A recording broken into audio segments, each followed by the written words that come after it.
This one? No, I'm making it up. It's not any at all? No. Right, we're recording. Okay, all right. So, is the live streaming ready?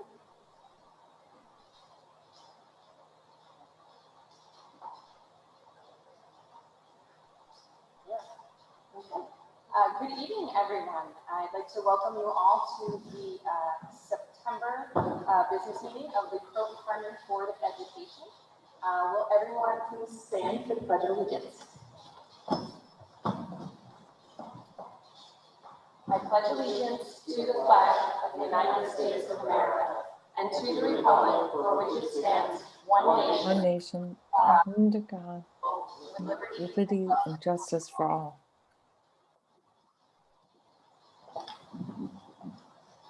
Okay, thank you. And we are going to do a roll call this evening because there are some of us here in the Zoom and some of us logged on remotely. So I will go around to everyone in the room so that the community who is watching us live stream knows who's sitting where. So I'm Sarah Carrier, the president of the board. Deborah O'Connell, superintendent of schools. John Griffiths, assistant superintendent.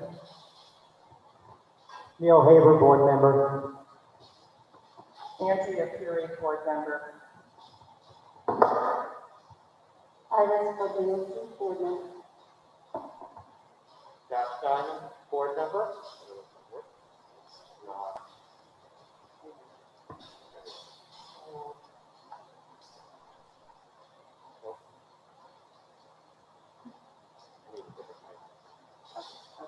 Josh Diamond, board member.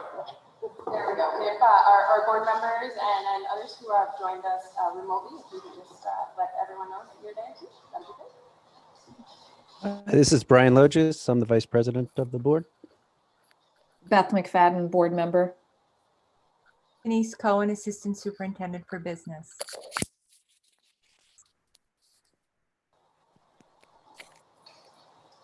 Okay, thank you very much. We also have Karen Gatto with Pupil Personnel Services and Mike Lino, who is our with us as well. All right. So recommended action that the Board of Education approves the agenda as presented. So moved. All in favor? Aye. Aye. Opposed? Abstained? Motion carried. Okay. All right, now we will move into the public hearing. So next we are into the open public hearing on the district-wide safety and emergency management plan. And recommended action that the Board of Education opens the public hearing for the district-wide safety and emergency management plan. Second. All in favor? Aye. Aye. Opposed? Abstained? Motion carries. All right, so now we are in the public question and answer period. All right, I will turn it over to you, Denise. Sarah, did you turn it over to me? I Okay, I'm sorry, I'm having difficulty hearing. Let me just turn my speaker up. Hello, I'm Denise Harrington Cohen, the assistant superintendent here. So the plans that you see here have been vetted by our emergency response team and our safety consultants, Alteris. I'm going to ask Keith to briefly speak about the changes to the plans. Keith is our on-site consultant and also works with Alteris. There he is.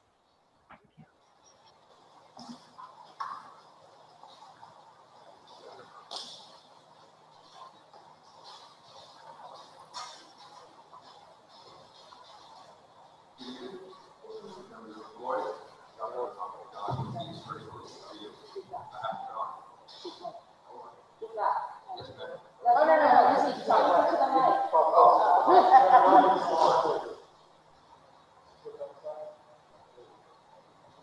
There we go. All right. Those of you who don't know me, my name is Fortunato. I am a coordinator with Alteris, and I function as a coordinator of the School District.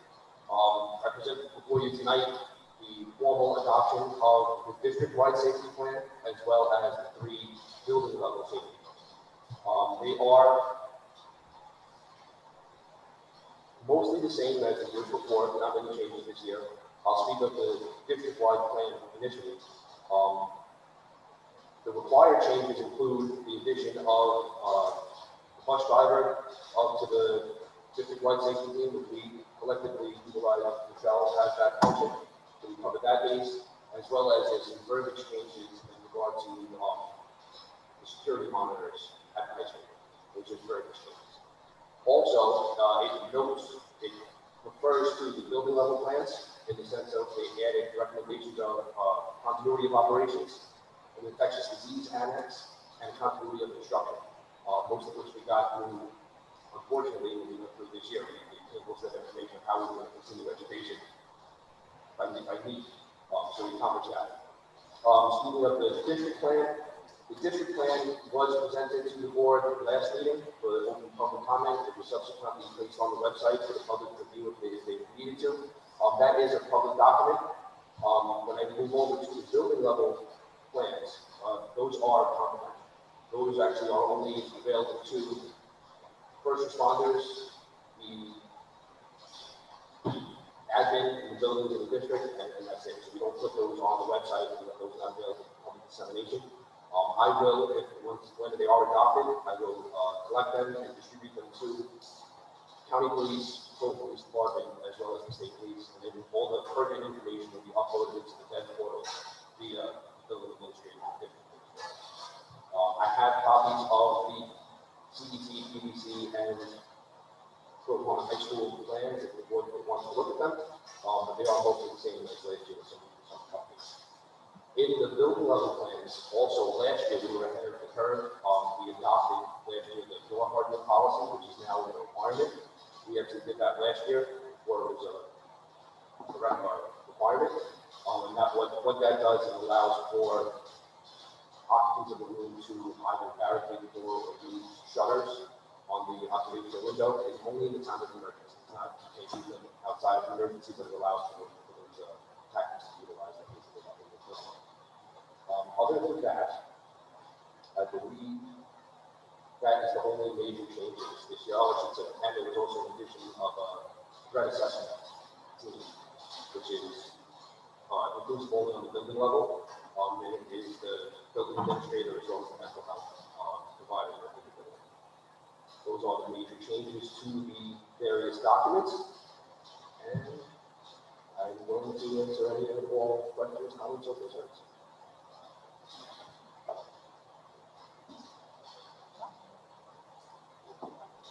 Thank you, Pete. Does anyone have any questions for Mr. Fortunato?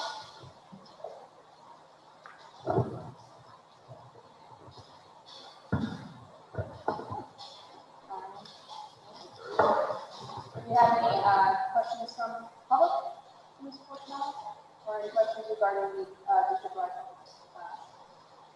district-wide safety and emergency? Thank you very much. Thank you very much.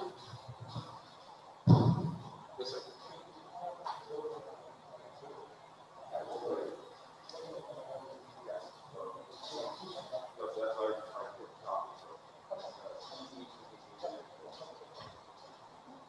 you. All right. So,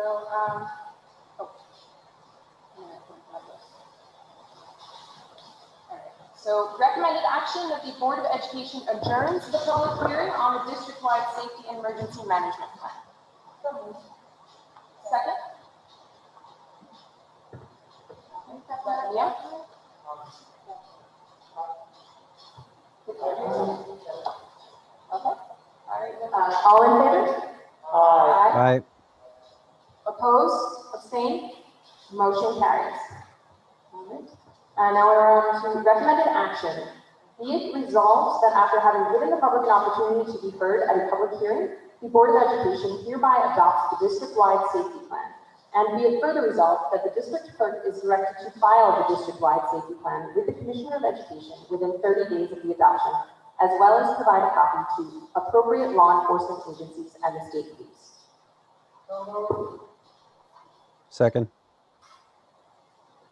All in favor? Aye. Aye. Opposed? Abstained? Motion carries. Thank you very much. And now we will move into the President's Report. So thank you, everyone. Good evening, and thank you for tuning into our meeting. I know that many in the community have spent much of their summer thinking about what school may look like for our kids, whether they are in-person, hybrid, or 100% remote. And that has likely brought emotions ranging from anxiety to optimism and everything in between. I hope that this week, our students, their families, and our staff have had a good start to the 2020-2021 school year. I would like to take a moment to thank our staff, our faculty, staff, and administrators for all of the time and effort that they have put into planning for a successful school year. We all know that this year is starting unlike any other, and there will be bumps along the road.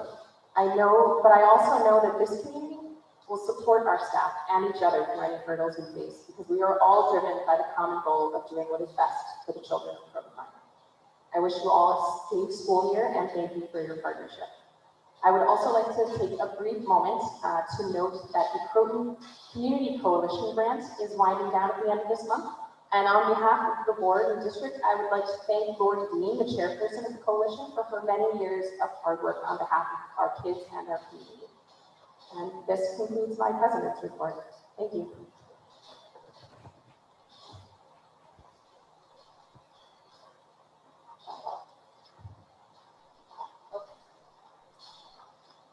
And now we will move into the hearing of the public.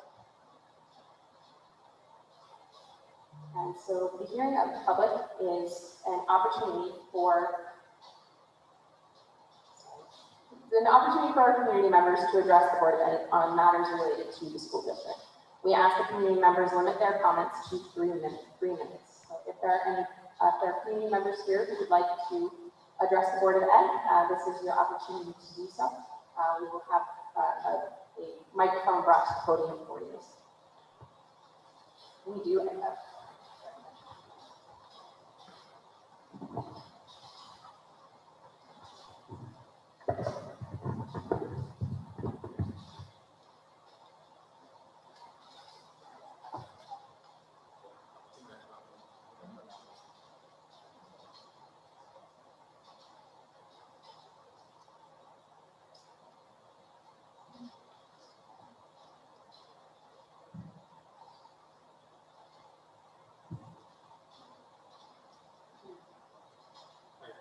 My name is Ben Faber. I'm a resident of the district and a parent of an illegal kindergarten. And I'd like to address the board of the community on the matter of reopening schools during the pandemic.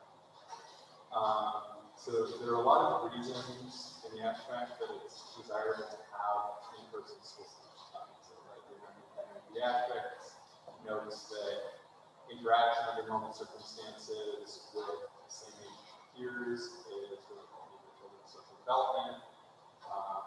We have reason to think that learning is more effective when there's in-person instruction. Parents have, we have concerns about the screen time involved in our kids attending class all online, right? So all that makes sense. But against that, there's a trade-off that it's unambiguously true that learning all remotely from home is safer in terms of the transmission of a deadly virus to which there is no community immunity than is attending schools in person. Right? And we know that large social gatherings, even one-time gatherings, like stuff that we've seen in the news about parties that have been shut down, that are dangerous, especially for families. And this isn't just once, this is indoors every day, a week on. Every time those kids come into the building, we're rolling the dice. We're taking a gamble on people, someone sick coming into the building, and that spread, and other people getting sick. Right? And we don't hear in meeting after meeting of this board and reports from the superintendent and communication. We don't hear anything about that risk. We're assured that it's safe and that everything's going to be fine. But we already know that that's a lie, because there already was a complete failure of the health screening protocols adopted by this administration to prevent a potential exposure event from happening at CET 2 weeks ago. So we know that it's not actually safe. And we need to talk about the trade-off, right? Is it worth those benefits of in-person education to have the risk of spreading this disease to individuals and throughout the community? No one is talking about that. It's unconscionable. People get sick. They might die, even if they don't die. There's developing evidence that there are substantial long-term health effects, permanent disability, some physical and some even neurological possible, of infection with this illness. So, is it worth people in this community, children and adults, dying to have 40% time in person school? John Griffiths, is it worth people in this community dying to have in-person school? You have repeatedly refused to answer this question. Given that, I ask the members of the board, Sarah Carey, Brian Loges, Dr. Diamond, and your theory, Neil Haber, Iris Guglielson, Stephanie McFadden, is it worth members of this community dying or being permanently disabled in order for kids to come to school 2 days a week and still be learning fully remotely the other day?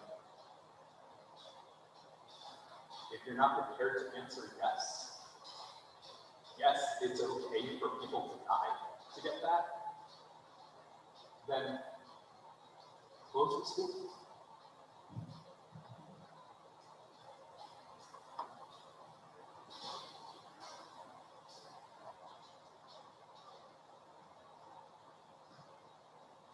Thank you, Mr. Faber.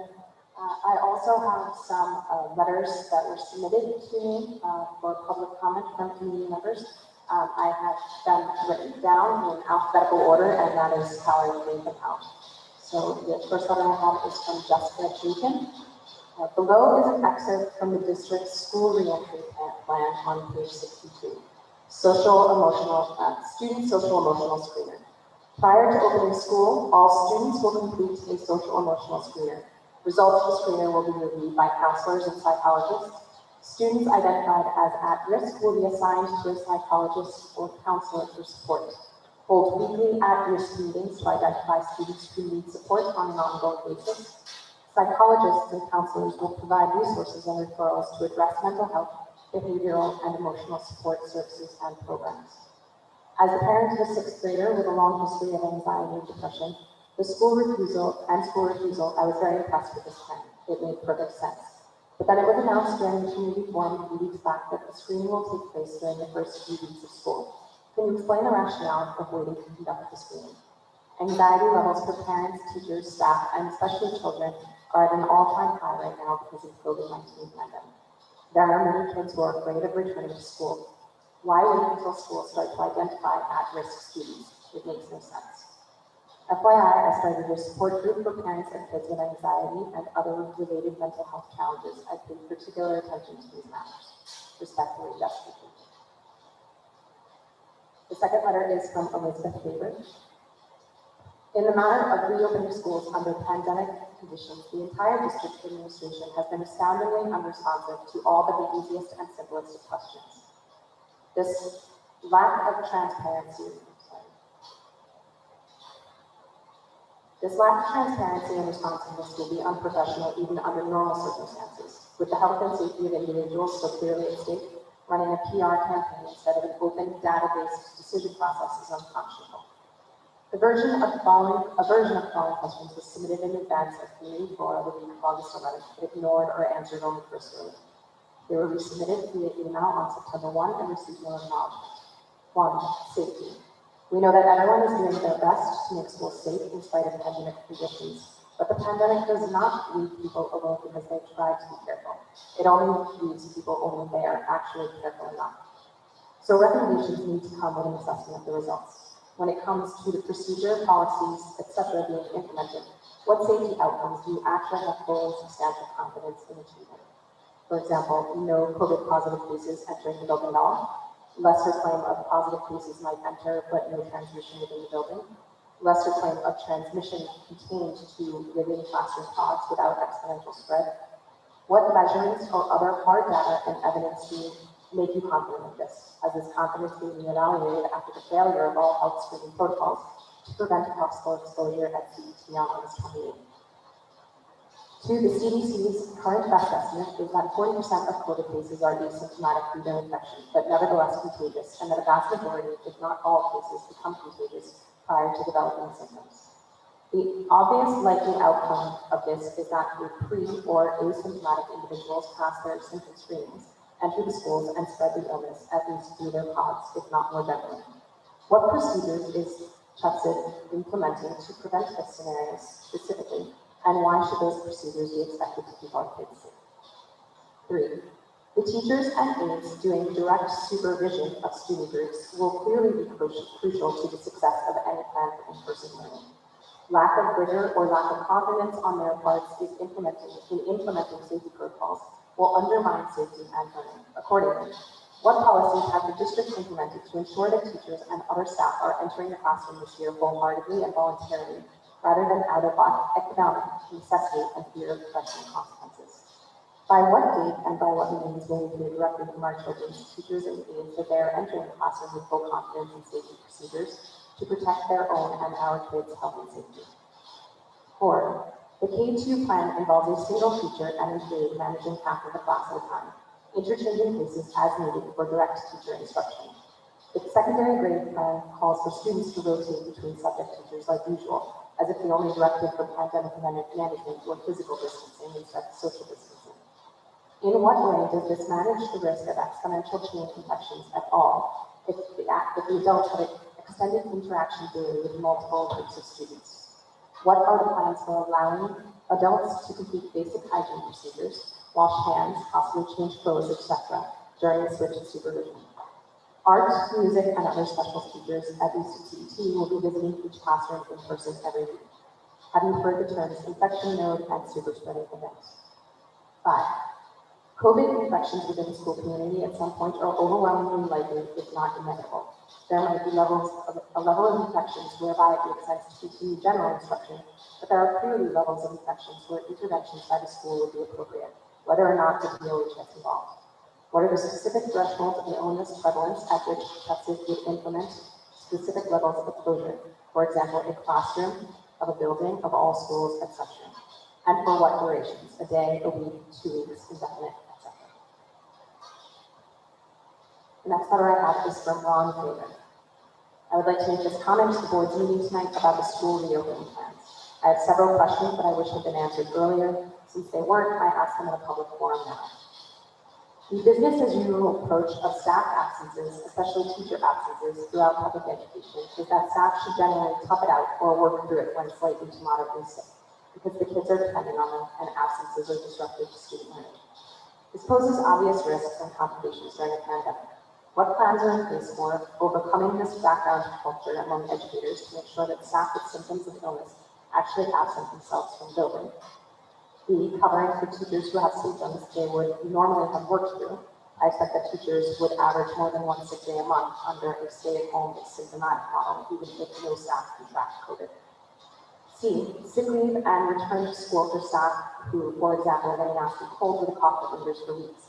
Should they stay home until asymptomatic or for 2 weeks? D, provision of adequate sick leave. How many sick days do staff get under the current contract? The staff member is not able to come to school for longer and may have sick days due to COVID infection or quarantine requirements. Will they get extra sick time?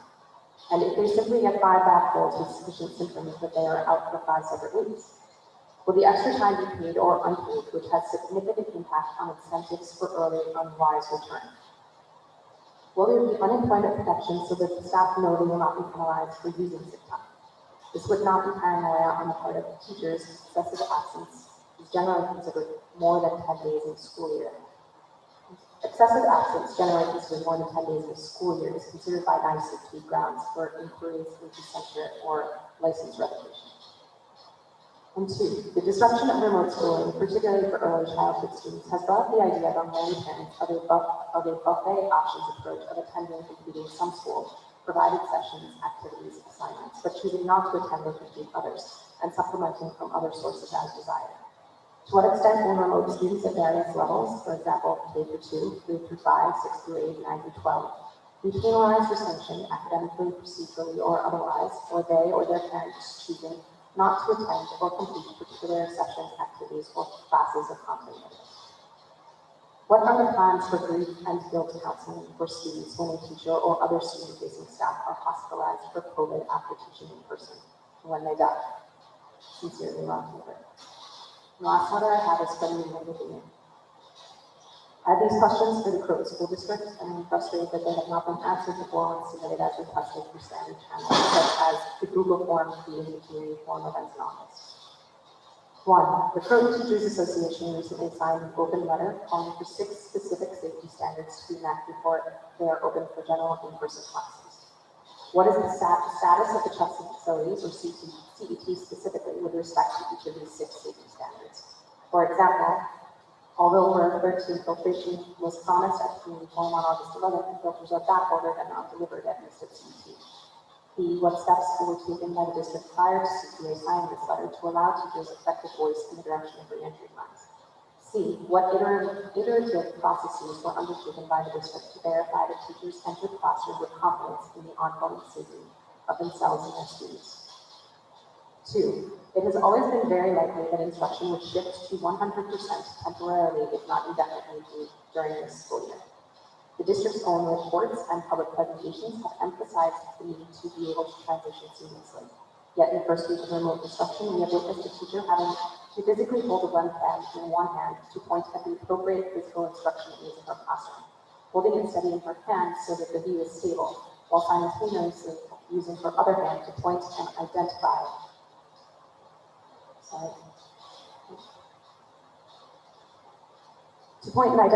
specific items on the instructional aid. We have experienced tutoring a teacher in functions of Zoom that, while secondary or advanced for casual users, are clearly essential for managing the classroom. We have heard that entire grade level teams were practicing the more basic functions of Zoom on their own time the night before classes started because they had not received adequate training and practice during district PD. Why is so much time, energy, and funding been devoted to preparation for pedagogical GDSE, epidemiologically precarious hybrid instruction instead of focusing on guaranteeing a high quality instruction under the inevitable remote delivery paradigm? 3, even under normal circumstances, schools have difficulty fully staffing substitute coverage for absences of teachers and other student-facing staff. Under pandemic conditions where student-facing work is higher exposure than much other work, it seems likely that fully staffing substitutes to covering normal level of staff absences would be even more difficult. And in fact, we would also expect that the number, duration, and comorbidity of staff absences under pandemic conditions make all adequate coverage even harder. What plans are in place for likely contingencies such as A, extended leave task week, hospitalization, or precautionary quarantine of individual teachers delivering in-person instruction? B, simultaneous quarantine, or worse, of large numbers of teachers. For example, a grade level team working with a particular 7th grade student who tested positive. C, incapacity of teacher delivering remote instruction. Covering for a teacher in a remote setting is considerably more complicated than in person because the person covering requires many digital permissions and the coverage requires actual forwarding of the curriculum because busy work for at-home students is literally worse than nothing. Insofar as many questions, some similar and some different views, have been previously submitted to the school district in advance of relevant community fora as requested, and yet not been answered at the fora due to insufficient time and need to research further or other legitimate reasons, why have comprehensive written responses not been provided? Sincerely, Nina Levine. Thank you to the community members who have submitted here to the public, and thank you for those who came to speak with us this evening, and all the community who engaged with the board and the district. We do appreciate your help. And now I will turn it over to Dr. O'Connell for the superintendent's report. Thank you very much, and good evening to the board and good evening to our viewing public. So I have a few areas to address this evening, and I do have some folks on Zoom that will also be contributing as well. So this Tuesday, we started our 2020-2021 school year. We had half days this week, and our students connected with their teachers remotely. From the IT side, the instructional technology side, we didn't encounter any bandwidth issues from the district's end. It was so nice to see our teachers interacting with their students, following a specific schedule. We are gearing up for next week, and again, each day, September 14th, Monday, we have our in-person grades 1 and 2K kindergarten will have an orientation, a special schedule for that day, and the parents and families will receive information about that. Also on Monday, we have our Croton cohort for grade 5 and our Croton cohort for grade 12. All other grades will be remote. On September 15th, that's Tuesday, in person for grades K1 and 2. Again, the Croton cohort, grade 5 at this time, the Croton cohort for grade 9. All other grades are remote. On Wednesday, the in-person, grades K1 and 2. And Wednesday is a remote learning day for grades 3 through 12. Moving on to Thursday, here's where we start to see the Harmon piece, in-person grades K1 and 2. But now we see Harmon cohort grade 5 and Harmon cohort grade 12. All of the grades are remote. September 18th, closing out the week, Friday, in person again for grades K1 and 2. Harmon cohort grade 5 and Harmon cohort grade 9. All other grades remote. Also during this time at CET, sometime during the week, we will have our remote classes come in and meet their teachers. We already have had some occur at PVC as well as the high school. So our remote students, fully remote students, will have the opportunity to come in and meet their teachers. So CET will send out a special schedule about that. The social emotional piece to our reentry plan is also very important. Karen Gatto, I believe you are on the Zoom. If you would just share a little bit about the social emotional screener and the adjustment of when that would be administered. Sure. I'm having a hard time hearing everything, so I hope people can hear me, but I appreciate you including me in the board meeting tonight. I wanted to speak to the fact that originally the subcommittee of the task force, the social emotional group, had spent a lot of time describing activities that we would include at the start of the school year to help students transition back as smoothly as possible, to feel safe, to feel comfortable, to be able to shift from sheltering in home for so long back into the transition of the schedule of the school day and the demands of school. And we had discussed at length and things that I had described in our forums, in the reentry plan, and in a number of other venues, the ways that our staff would really be focused on the social emotional needs of our students as well as themselves as we started this process, as we began this kind of lengthy transition process, and make it lengthy so everyone could kind of settle in. And so many of the activities you've heard of them, about them before, but each building described a set of activities, and I won't go into great detail about that, but activities that we that we have been engaged in previously and we would continue to engage in and highlight even more. And the academic demands of school would take a backseat to really focusing on the social emotional needs of our students, and making sure that scheduled into the school day would be the opportunity for students to describe how they're feeling, to engage in activities, to interact in meaningful ways on a social level. So that being said, the part of our planning had also included having all of our students engage in a social emotional screener. The BESS, which is part of the BASC-3, a standardized assessment, was our chosen form of assessing our social emotional well-being of our students. And we were going to do that over the summer before the students entered. As we continued with our study of our preparation and of what our plans, it came to our awareness that that probably wouldn't give us our most realistic results, because students would probably be engaged in some stress and worry over the idea of reentering school and all of the components around our hybrid model and our remote learning and all of that. And so that the social emotional screener would probably best serve us if we were to wait until the kids had settled in, had gone through this transition, and we could get a more accurate reading of how they reacted to this long process that we've all been engaged in due to COVID. And so therefore we made the decision not to provide the screener during the summer, but really to wait a few weeks into the school year when we would have a more accurate reading.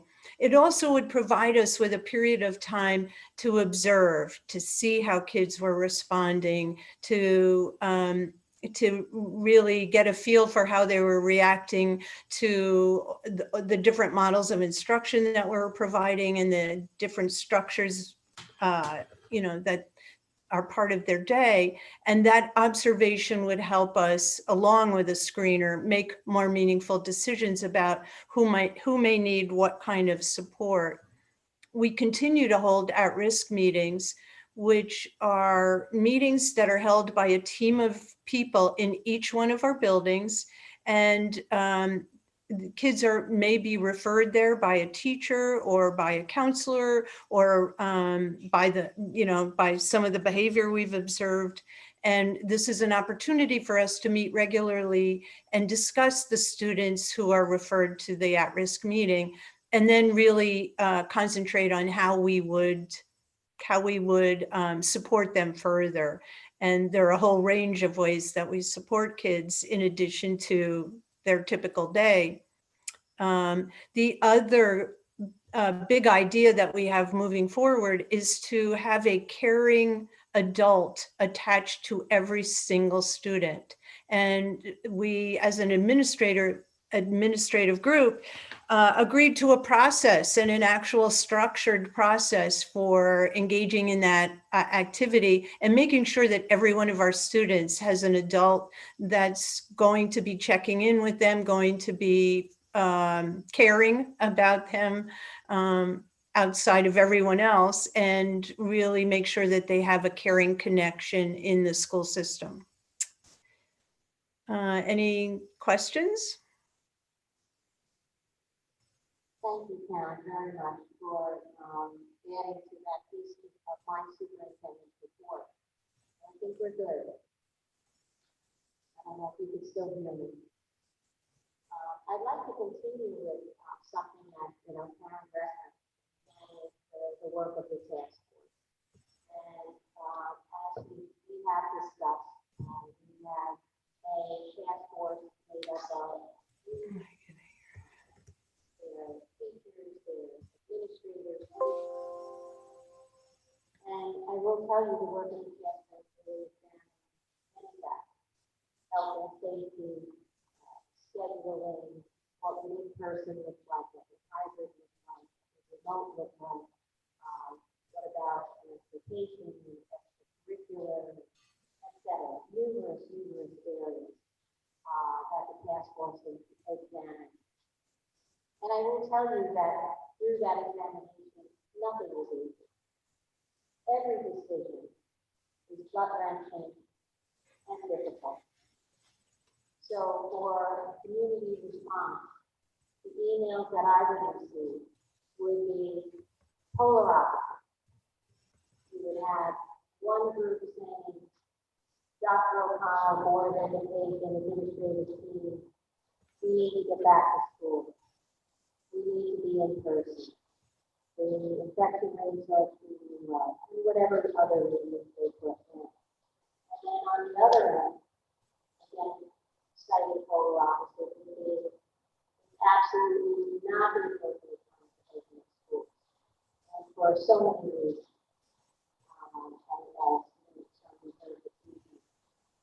So nothing has been easy with this process. And it is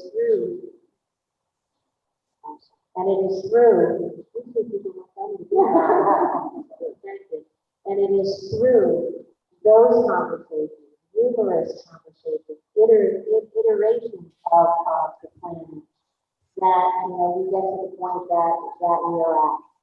And yes, I have said we need to, as a community, be ready to pivot because we will be continually assessing the situation.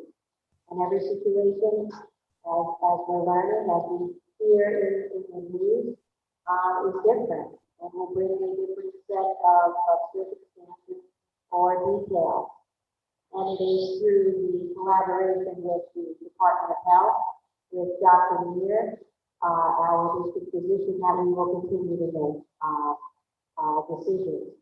So I hope it is a proceed that anyone that I am working closely with finds this to be easy, finds this to be a no-brainer, because absolutely this is very, very difficult work, taking multiple perspectives and information to come up with a best plan moving forward.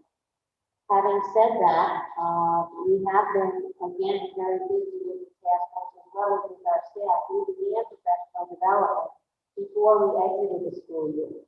For those of you who have been following the calendar, the students finished well before the students did. The students finished well before the teachers did. And they were still with us, working on professional development. So I'll take a pause with Mr. Griffiths to share some of the ongoing work, starting from last school year, I should say, into the summer, into this week that we've had half days for our staff to get ready for this school year. Sure. I'll start off by really sort of repeating what has been reported to the board. The ending school last school year ended with us realizing we had an opportunity for a week. So we dedicated a lot of that week to social cultural learning, to trauma-informed education, to the mental health of well-being students, specifically, how to recognize signals, how to, then as educators, recognize the signals we're seeing and know the options that we have to really respond in a good and supportive way. Alongside that, we will really start to set stage for what's going to become instructional work for preparing for this new time. As we move out of the school year into the summer, it really is a three-pronged approach for preparedness of instruction. The first prong is realizing that although we will have the 180 days of instruction, and that we will be able to accomplish because of the circumstances we find ourselves in, will not have the same opportunity that they would have in normal school. We have 990 hours, so we can't expect that we will be able to cover the same amount of content and skills in that period of time. So therefore, the first prong of professional development is prioritization. So really take a look at the New York State standards, take a look at particular maps, so take a look at the content and skills, and really deem what is essential to learn so that we know that as you go through that essential learning, you can guarantee the type of learning you want. I'm not going to quickly try to cover things we want to still go into depth. We still want to provide real world relevance. We want to still address the profile of the graduate. The only way we can keep those high standards is to be really very focused on what is essential to teach. Secondly, then, the second part of professional learning has been then to really consider the best methods for instructional planning. To steer away from the day-by-day mindset and to once again, as I presented in earlier meetings, to think about presenting instruction over a course of multiple days, what we call learning arcs, and to start to really unpackage how that will look and work within our hybrid and remote schedules for our staff. And then thirdly, knowing the unique learning situations students will find themselves in, how do we leverage technology? And that's working at a whole range of tools. Not a whole range, we've actually been quite selective and strategic with our tools so that we can have a fairly uniform student experience. But there are a lot of new tools to make sure that we're supporting the teachers in how to best utilize those tools. So you are aware that over the summer we had about 70 hours worth of training that we provided for faculty. And they submitted in different sort of process depending upon their availability. When they came back last week, we had a whole week dedicated to professional learning. And we very much followed that same process of the 3-tiered of instructional learning, where Monday, if you weren't part of one of the summer sessions, we made sure that we talked deeply about prioritization and identifying essential curriculum, and that we really thought what was supposed to be the idea of planning and learning arts.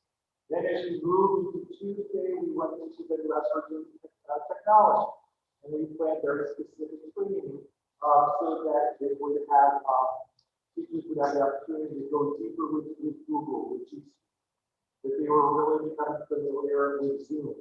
There was some new hardware. There were docking stations, which were basically in all classrooms, allowing plug and play taking notebook, plug in the docking station automatically with all the connections to the class, the smartboard, the webcam, docking. But that's another piece of hardware that we wanted to make sure that we were able to teach our teachers. So that was part of last week. One of the best learning events we had was with all of our teacher leaders. And we conducted with our curriculum coordinators a simulation of a hybrid learning event. Where two of our teachers actually planned a lesson, and then half of our teacher leaders attended those two lessons in person and half of them remotely. So we go through what it was like to be a teacher, what it was like to learn remotely, what it was like to learn in the classroom, and start to debrief it. And I'll report back out as to how that informs the professional learning for this week. As we move through the week, we also engage in further exploration of social emotional learning through rulers, through adolescent mental health workshops. We also had a lot of just-in-time, as you know, in a campus is a big piece of learning that we had 2.5 days devoted to last week. We also had plenty of time for curriculum meetings and for teams to meet and for faculties to meet. Of course, for us to have our traditional convocation opening with Dr. O'Connell and all of the dignitaries, including our own Sarah, who is there welcoming everybody as the board president.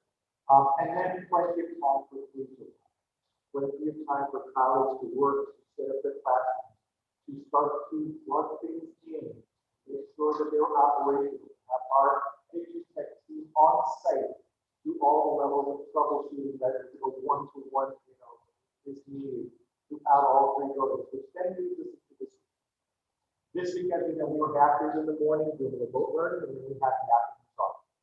These mornings were a vital time for really our teachers to go through the utilization of the technology setups, everything that is required to get into these kids remotely. As they were doing that, they were taking inventory. What worked? What was good? What was a little rough around the edges? And every afternoon, they were basically doing one of 2 things. They were either going for just-in-time support from our education people, from our administrators, or you're going to your colleagues to really have that level of collaborative troubleshooting. And maybe some of the best professional work that happens inside of school buildings. A lot of places they've also been with their curriculum coordinators replicated the simulation that I was talking about that happened last week. So let us get together as a team. Let us simulate a hybrid situation. Who's the teacher? Who's going to be remote? Who's going to be in person? So they can have that real life learning. In addition to that, this week, we were able to do a lot of follow-up training. I should mention that there was an interest by a whole group of teachers to do a deeper training with Zoom. We were able to schedule that. I was actually able to facilitate that learning. We went over an hour and a half because I could be at time and it was open and in session. A lot of teachers did almost 2 hours asking questions because there was real familiarity with that real input tool. We have a lot of our aides, especially CDC, who have to have a new level of familiarity with hardware, smartboards, flat screens. We did some of that training today. We have a in-depth session tomorrow. Dr. Makita is going to be leading.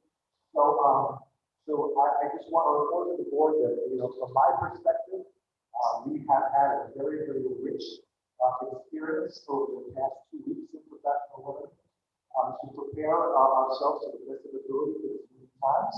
Of course, learning, we are lifelong learners, and I know that as we go through this year, learning will continue. We will continue to avail ourselves of all time possible our weekly Wednesdays that are dedicated to professional learning to really address issues, to be reflective on how we're doing, to figure out how to find the next steps, and that is the reason to get ongoing. Thank you very much.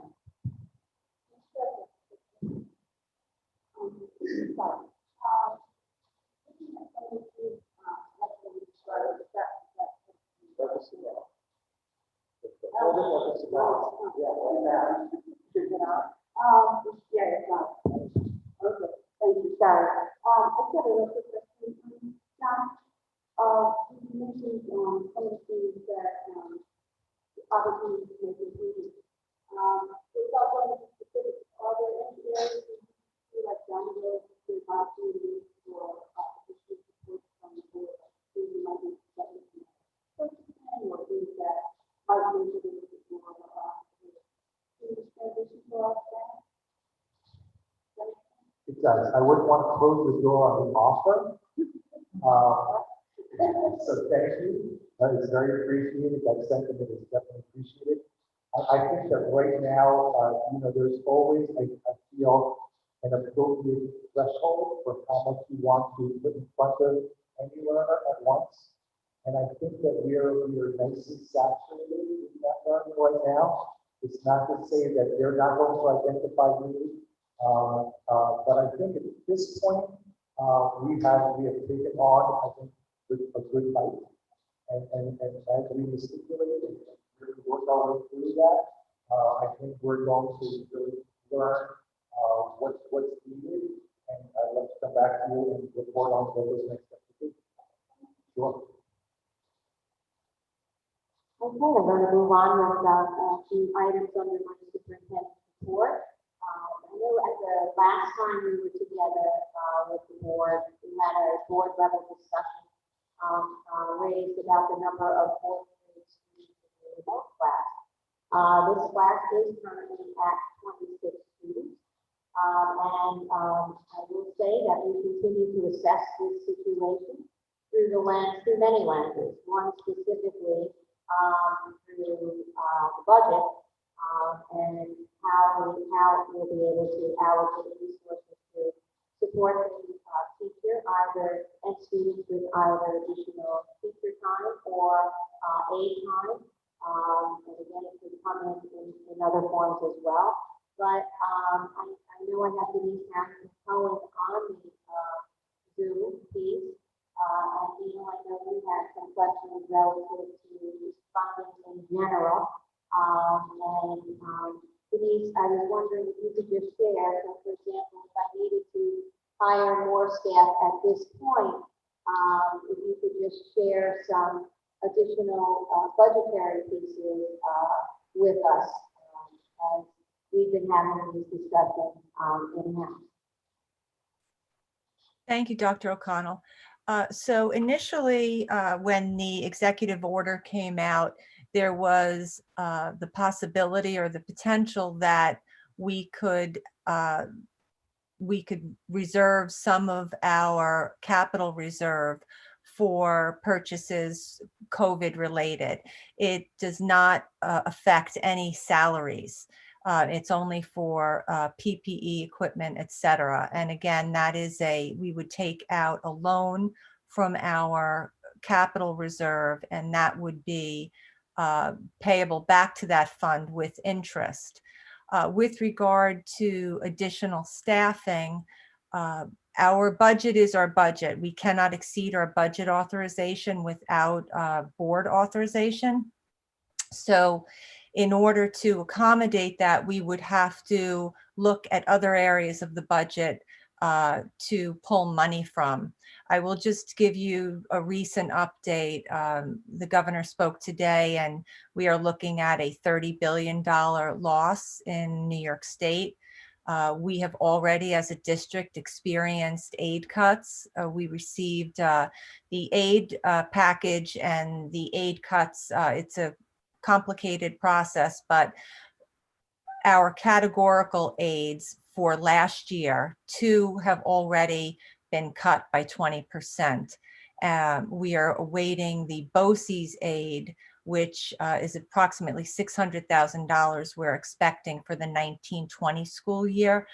We've yet to receive that funding, and we're not sure at this point if it is going to be cut by the 20%. But certainly our 2021 budget, we budgeted approximately $6 million for state aid. We do not expect to see close to $650,000 or $700,000 of that related to this reduction. The foundation aid piece is still up in the air. They apparently are not going to be reducing that as of yet. The state has indicated that these are not state aid cuts, but they are essentially holdbacks. And if the federal government comes in with some funding, that those aid amounts will be restored. I personally do not expect to see that restoration for quite some time. The other factor is that economic projections, the state financial crisis, our country and federal government crisis, I do not expect that this year will be our most difficult year. It's expected that 21, 22, and 23, 24 will be our most challenging years. So we need to put that lens on and be mindful of the longevity and integrity of this institution. So all of our purchases are being, and all of our considerations are being so scrutinized and closely looked at through that new lens. But I think I probably answered far more than you asked in your question, and I apologize. But if funding were to be reallocated for staffing, that would be done through a budgetary transfer and would come from another area of the budget. It would not be something that could be funded through our reserves as initially thought.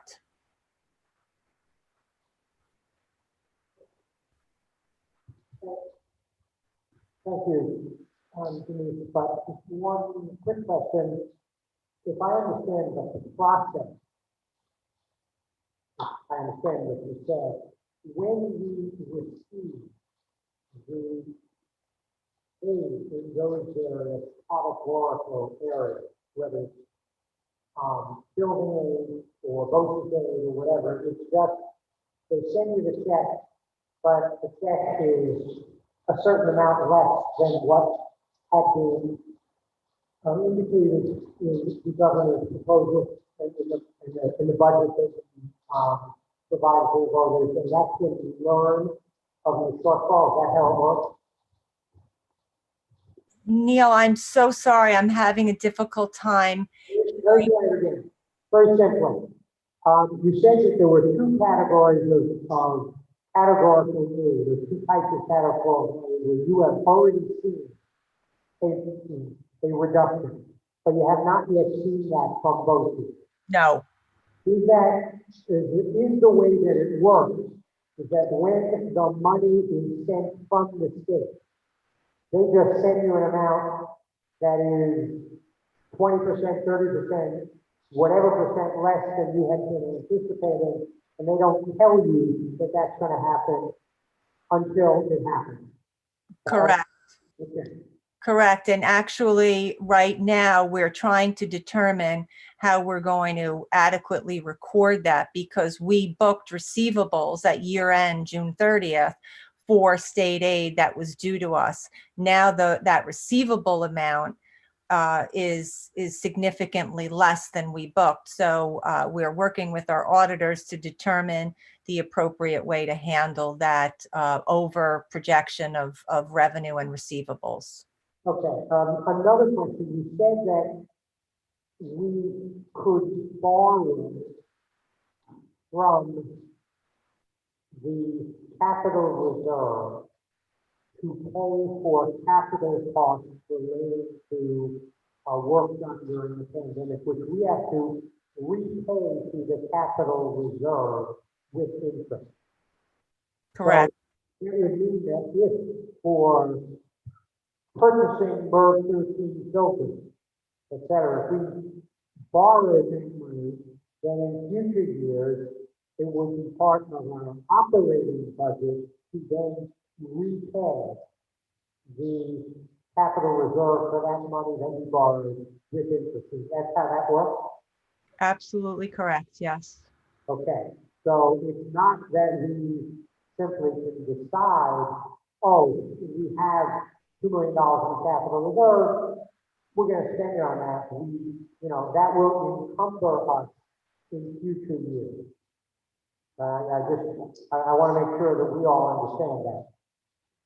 I guess the other question is, in terms of the foundation aid, the governor there has not been a determination yet,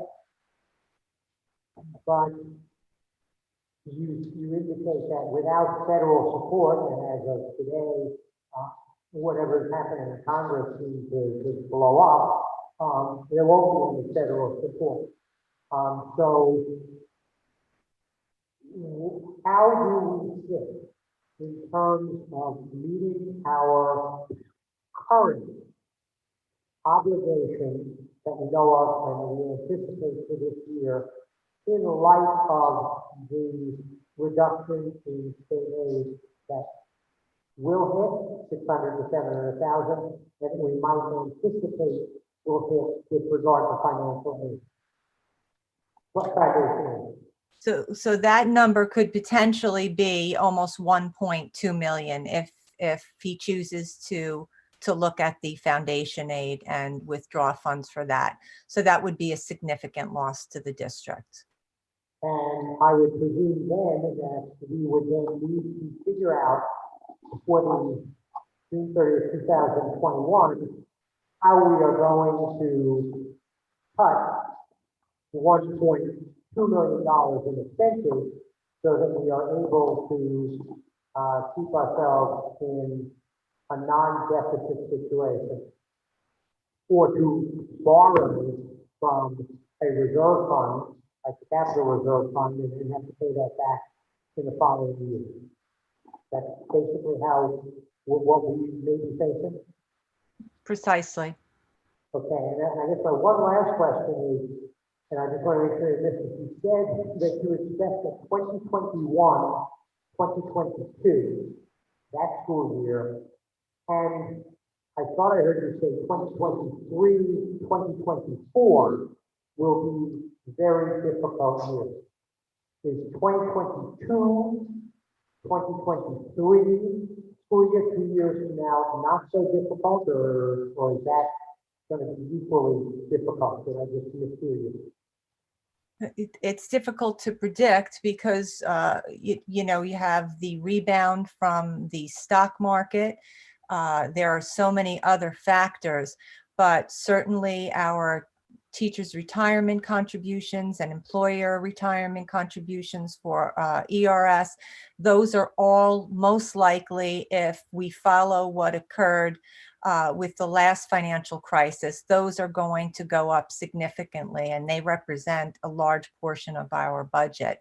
So we're also looking at the ramifications of county sales tax and businesses not recovering and businesses not returning, and more vacant properties due to people working remotely.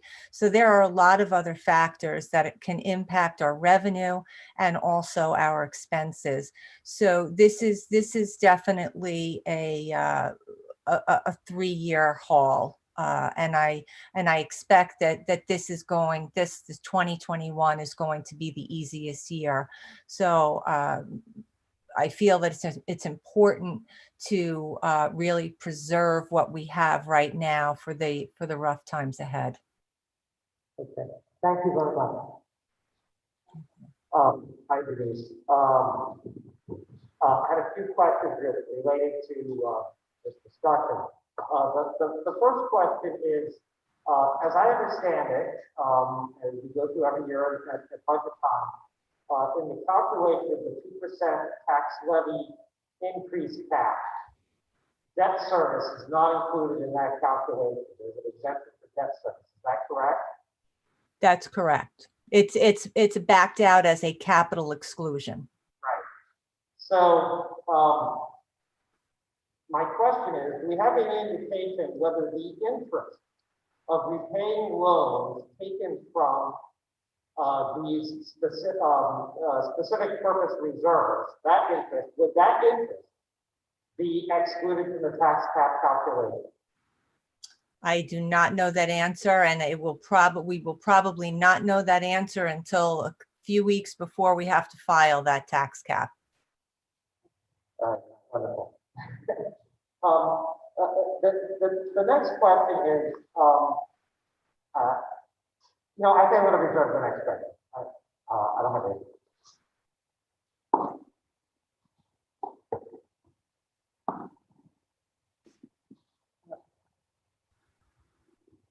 Hi, I just also follow up to continue to really bring this forward. Also, I just want to point out that during the discussion, there were funds that the state held back because of the gap elimination, and we still have not seen those funds. That was over $12 million. So it's not even that we can really. We probably won't. If the state takes the money, there's a greater chance that money is gone for good. You know, or you know, who knows? Because that's the process of that. And I'd just like to just say one more thing before we go. In speaking with colleagues, there have been several districts who did not file certain reports in a timely manner, and they have received significant aid reductions because of the late filing. So their aid has been reduced and held back, evidently, but the likelihood of them seeing that in the near future is very slim. So the state is looking to recapture funding wherever they can. So thank you, Denise, and Neil, and board members for your thoughtful questions surrounding my statement about grade 4. So I think and I'm hoping that the viewing public sees how detailed this particular area is. And my commitment to you is that through these conversations, we continue conversations with our administrative team, looking closely at our budget, you can see all of those tentacles which impact any decision we're making. But my commitment is that we will continue to explore ways that we can look closely at our budget to get additional support in that area. And I'm not saying that it's going to come in the form of a split. I want to be very clear. I'm not sure that that would be the resolution here, but we are looking very closely at trying to allocate resources in this area. And more to come on that as we continue to work through the budgetary complexity. I just add that, you know, I'm very appreciative of the fact that these were great parents really advocated. But as a board member, I'm thinking that there may be other areas that are going to start opening up that I can more support. So I just want to put this discussion in the bigger picture of as our school district, sorry, we should talk to some of those technical. But that we have to kind of put it in the biggest, in the context of all our students, not just the students who are the best advocates. And I know it's really hard to hear those parents, and we can do our best, but we really have to change our administration and teachers to really find out what's going to be the best way to spend our resources. And thank you for bringing that up, and that's why I kept my comments about looking at what our needs are. It might not be a full split because I might need, you know, to have some of the resources to be allocated elsewhere. So thank you for bringing that up. It is complex, and again has our administrative team looking very, very closely on our budgetary resources. I do have, I'm sorry, go ahead, Iris. Sure. Very nice like this? Okay, thank you. I'm going to join you in class. Denise, I just have a question. I know Governor Cuomo initially gave us, there were 3 dates that were going to be the benchmark for figuring out the budget. I know the first one came and went and he was short. I missed the second, what was the second benchmark day? Did he say whether he was short or that came in where he suggested?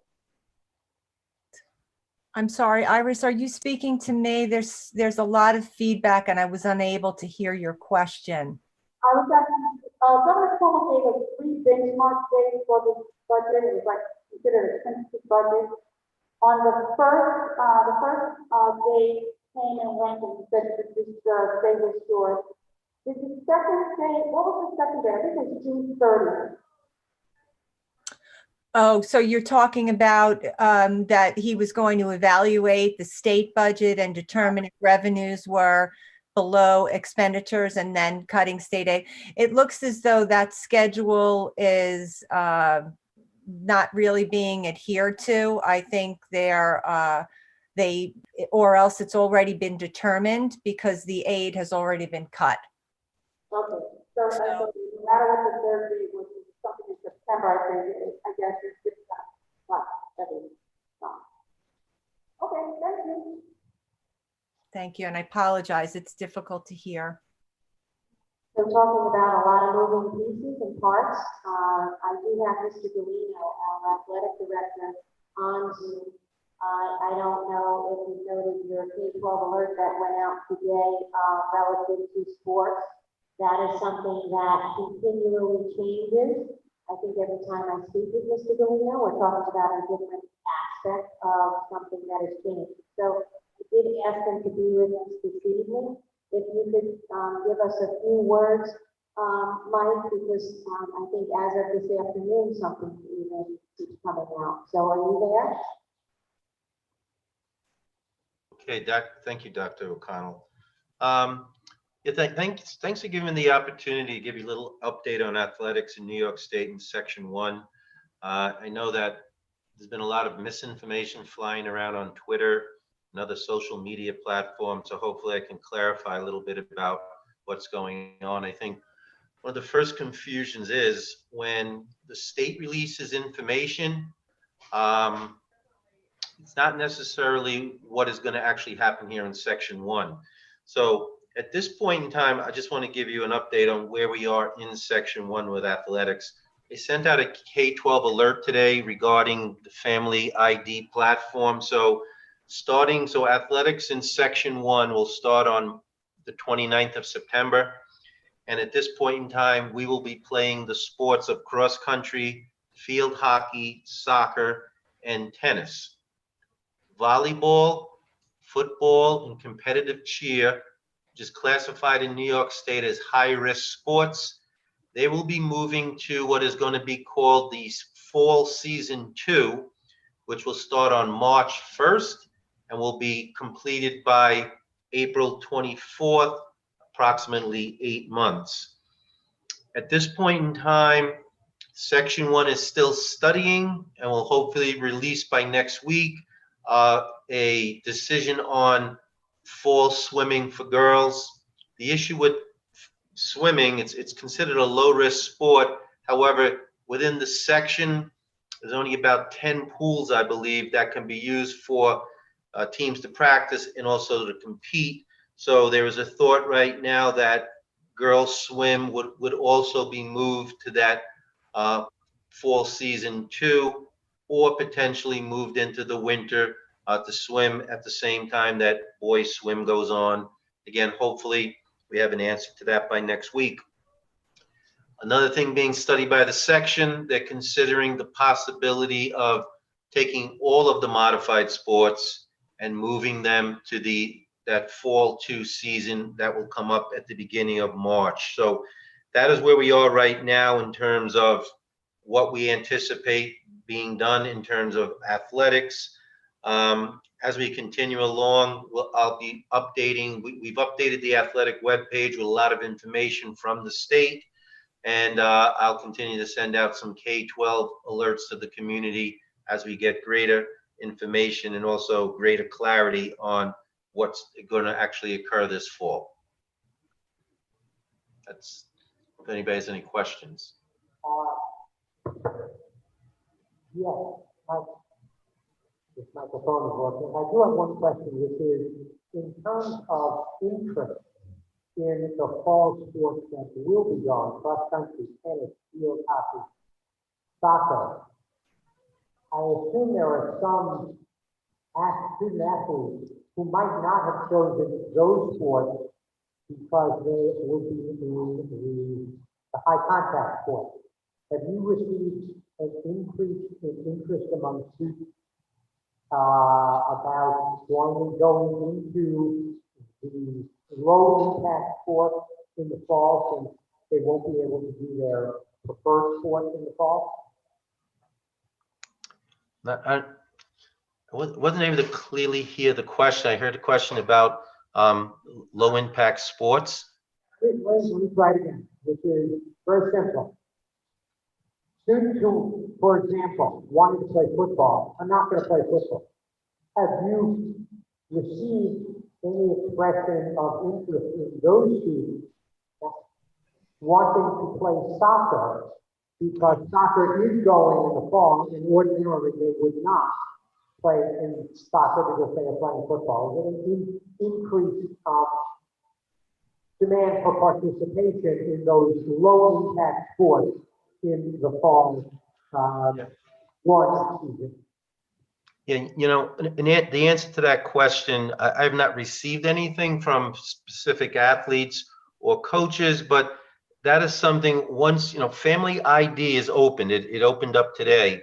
So once students begin, and again, the only sports that you can register for are the sports that we're offering right now. So football, cheerleading, volleyball, they're closed on Family ID. So the only way we're going to be able to tell that is as we begin to see athletes registering for sports, and coaches of those sports, as they begin to review it, will see if some, you know, athletes that maybe played on other, like let's say football or volleyball, have decided to transfer over and to play on those other, you know, sports that we're offering at this point in time. So I don't really have an answer to that question at this point in time, but that was something that as athletic directors, we realized that some kids would decide to maybe try another sport or go over to another sport as opposed to the one they typically play in the fall.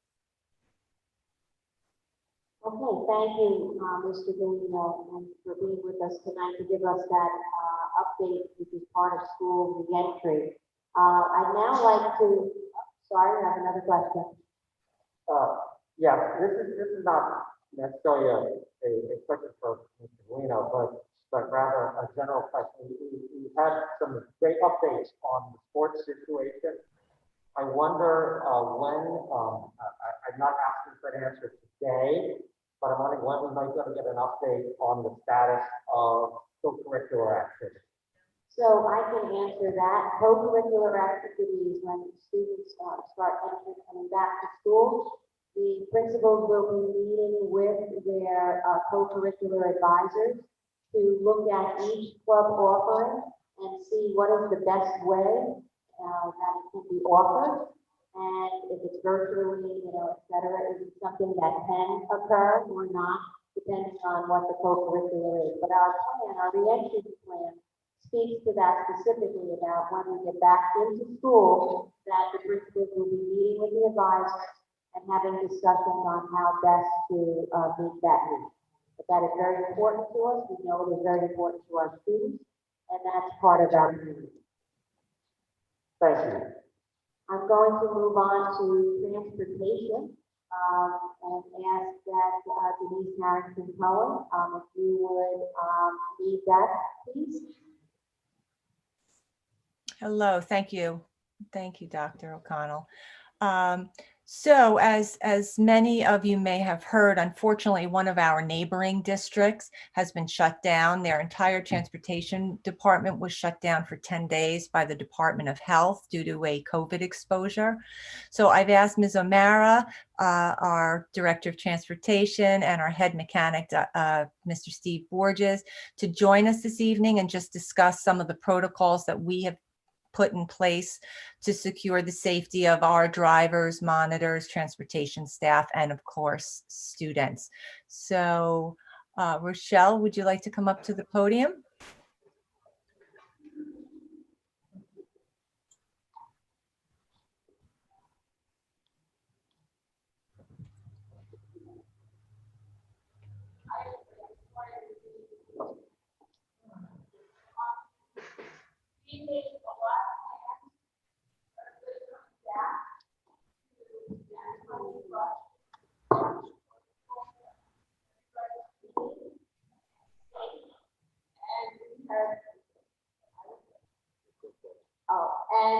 Also we had to do quite a lot of rearranging in our buildings to store all the stuff that we needed to keep in there to clean everything, but also to equip the buses with what they need.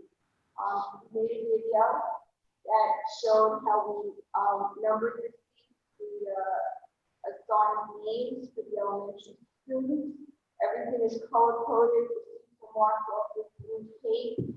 The drivers will be taking daily attendance for contact tracing, like this. Okay. The drivers will be taking daily attendance for contact tracing. We've redone the whole building as far as entrance, exit, what everybody can use, what they can't use, how they can gather, meet, get their messages, and also daily screening, because not all of our people have smartphones or are very computer savvy. So we have several thermometers that we will be using the old fashioned way to do whatever we have to do to keep everybody safe. We've been equipped with electrostatic sprayers, which the drivers will clean the buses twice a day, and the proper disinfectants to wipe everything down inside the buses also. So that will be done after the morning runs and after the afternoon runs. Everyone's been trained on it. Everyone's been in. We're ready.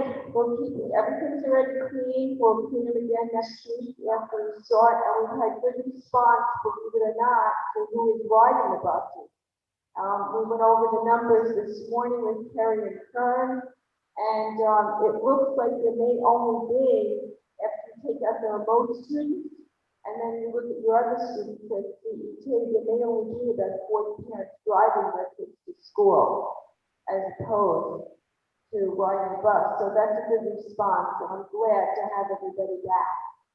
So we'll see how it goes. Thank you, Rochelle, and they're not in any safer hands than yours. Thank you, Rochelle. You can either stay up there or go back to your seat. I may have you up for questions after my next comment. So another equally pressing matter that I wanted to update the board on was a situation affecting our vehicle availability. During the storm last month, when our district was shut down for almost a week, 2 of our caravans were damaged due to a falling tree. We just recently were notified, much to our complete surprise and dismay, that both vehicles have been determined and declared a total loss. We initially considered, with the assistance of our mechanical staff, purchasing the vehicles at salvage and repairing them. But after the mechanics conducted a review, the buyout costs, repair costs, age of the vehicles, etc., they determined that it was not cost effective. So we are now faced with a 3-vehicle loss. As you may recall, last year we lost another 30-passenger vehicle that was not replaced. This loss compounds the shortage and comes at a very difficult time financially and operationally with social distancing, cleaning protocols, etc.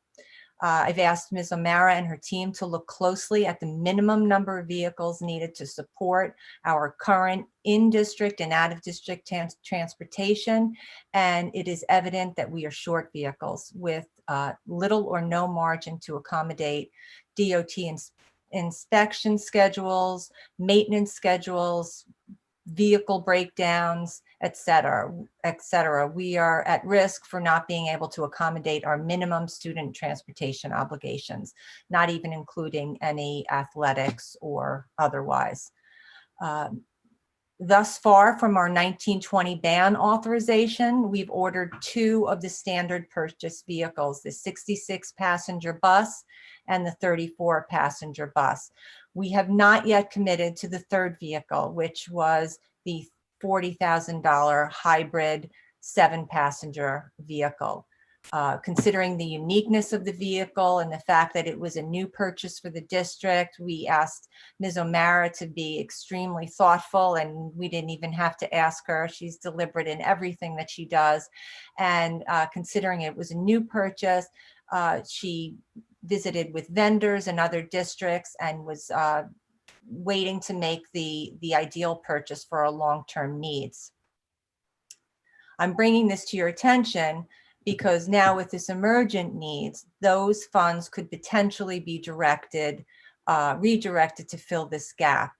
I am proposing that, requesting that we consider utilizing those funds and the gain from the small gain from the loss of the other 2 vehicles to purchase 2 used 7-passenger student transport caravans to replace the 2 that were totaled, so that we would, rather than be 3 short, we would be two vehicles short.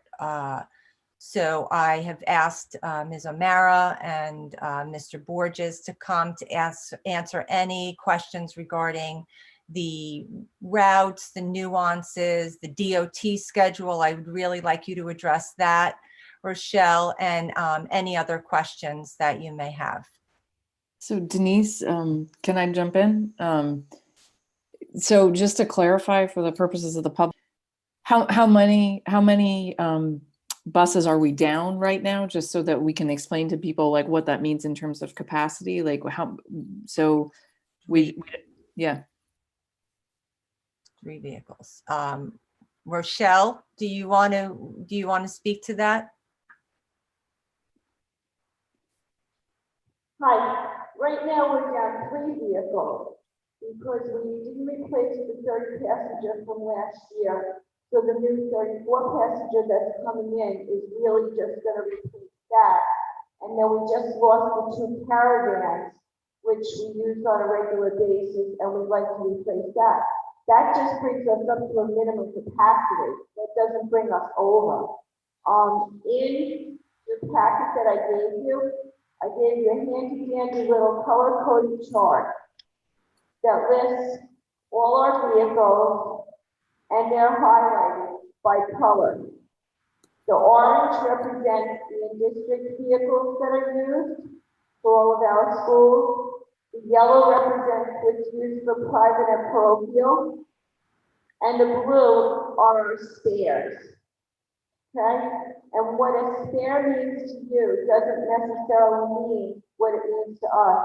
I've asked my head mechanic, Steve Borges, to be here because he can explain some of these mechanical things a little bit better than I can. And he'd like to explain to you, I also included my handy dandy, not color-coded DOT inspection schedule. And this just lists monthly some of the obligations that we have, and he'll tell you how the DOT works.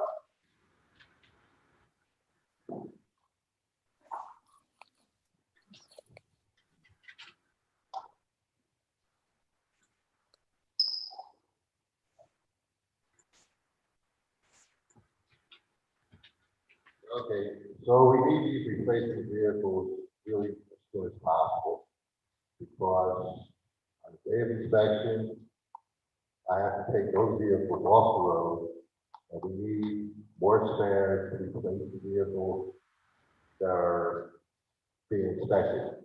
Otherwise, we can't cover the bus runs. There's other variables involved, unforeseen breakdown, transmission, something that can take more than a couple days to repair. DOT changes their schedule constantly. They're there, but the buses are on the road, so there's no holding them up. You can't tell a DOT inspector that can you come back another time. If the vehicle's not there, it's out of service. If you come to inspect it, right away. There's no ifs and buts about it. So we need those vehicles. Steve, if you could just to speak to how many vehicles are taken off of the road every couple of weeks for DOT, not including our maintenance schedules or otherwise, just how many vehicles are taken off the road and for how long? Well, that varies. We can have DOT once a week, or we have DOT every 2 weeks or every 3 weeks. It usually varies anywhere from 4 to 6 vehicles at a time. And the vehicles can be out of service for 2, 3, 4 days. Sometimes the DOT inspector reschedules. So those vehicles will be out of service a little bit longer. And sometimes the stickers expire, so the DOT inspector couldn't make it. And if the stickers are expired, legally those buses cannot be on the road. So that's another reason why we need these backup vehicles. Thank you, Steve. Okay. As you know, our DOT inspection schedule is one of the best in Westchester. And one of the reasons is because we have been able to maintain spares in our fleet so that we can pull the buses off and prepare them and keep them up, and that we're not down anything. We didn't expect to run into this situation with the caravans. That was an extreme storm. We had dead trees on our property that we since removed some of them, but a few trees came down onto the caravan. We're fortunate that it wasn't any of the big buses or that nobody got hurt. These are unforeseen circumstances.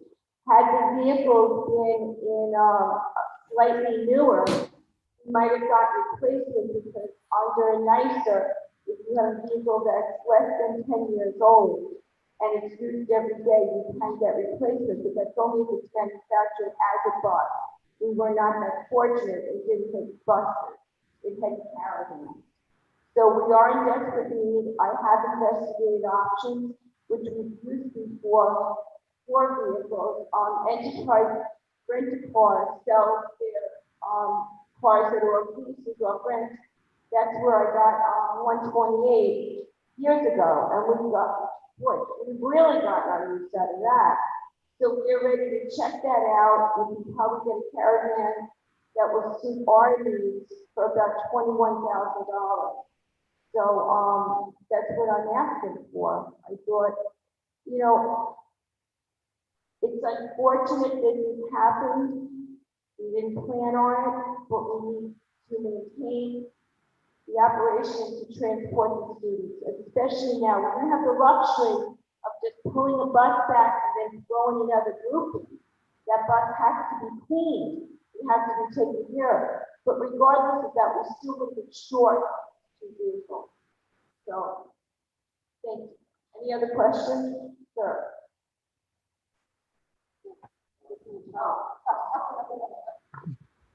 Yes, ma'am. A couple of questions. You are suggesting that what you need is you would want to purchase 2 7-passenger vehicles. Right, and that would replace what the cost out here is 141 and 132? Gotcha, those are the ones that are total. So, and those were 7 years old. I presume that those that are on lease or coming off the lease are probably more than 3 or 4 years old. No? So if I understand, we should, and is there anything in particular regarding the vans that must be changed or retrofitted for the 7-passenger caravan in order to carry students? Well, they have to be inspected, we have to insure them, and we have to put them. Okay, but that's it, we don't. Those are the exact characters that we bought off the bid to put them on the road. Okay, and you said 21,000 is an estimate for each? For each? Yeah. Yeah, I understand. Okay, so, and that would then carry us, although I noticed those had relatively low mileage, but that would then carry that for a number of years in the future. You know, that would be one of the newer vehicles in the fleet. Yeah. Okay. One last question, just in terms of your color-coded chart. What I see here, if I'm reading this correctly, is that the blue, you have like 3 buses that are spared, and a number of vans that are spared, being 20 passenger buses. Is that kind of how we need to start? Yeah. Okay, so sorry, I understand the dynamic. I have a question. Thank you.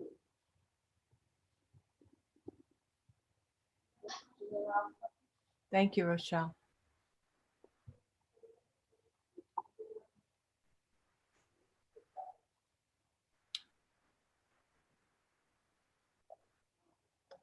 So I am essentially looking for a thumbs up from the board, or at least further direction as to how we're going to fill this gap. Again, we're proposing the purchase of 2 used vehicles rather than putting another new vehicle on the road with the remaining funds to bring us only 1 short of our necessary fleet. And Denise, are we still going to pursue trying to get the 1 remaining vehicle that we, you know, because we're using the funds that we would have used for the vehicle to replace the 2 lost ones? Are we still going to try and get, and do we need an additional vehicle? Are we still going to try and get that additional vehicle? We probably could use that additional vehicle. However, we do not have any funds allocated in our general fund budget, and Okay. this will exhaust the ban authorization funds. So we will have to do our best to make do. Okay. I just want to make sure we get it. My understanding is you have enough vehicles to transport our students. It's just we don't have, we need to be spared so that we have full operation. For DOT inspections. We don't have enough vehicles to fulfill our obligation, so not just in transporting the students, but in fulfilling our obligation to the state, to meet our DOT inspection schedule. It's a whole, it's an operational thing.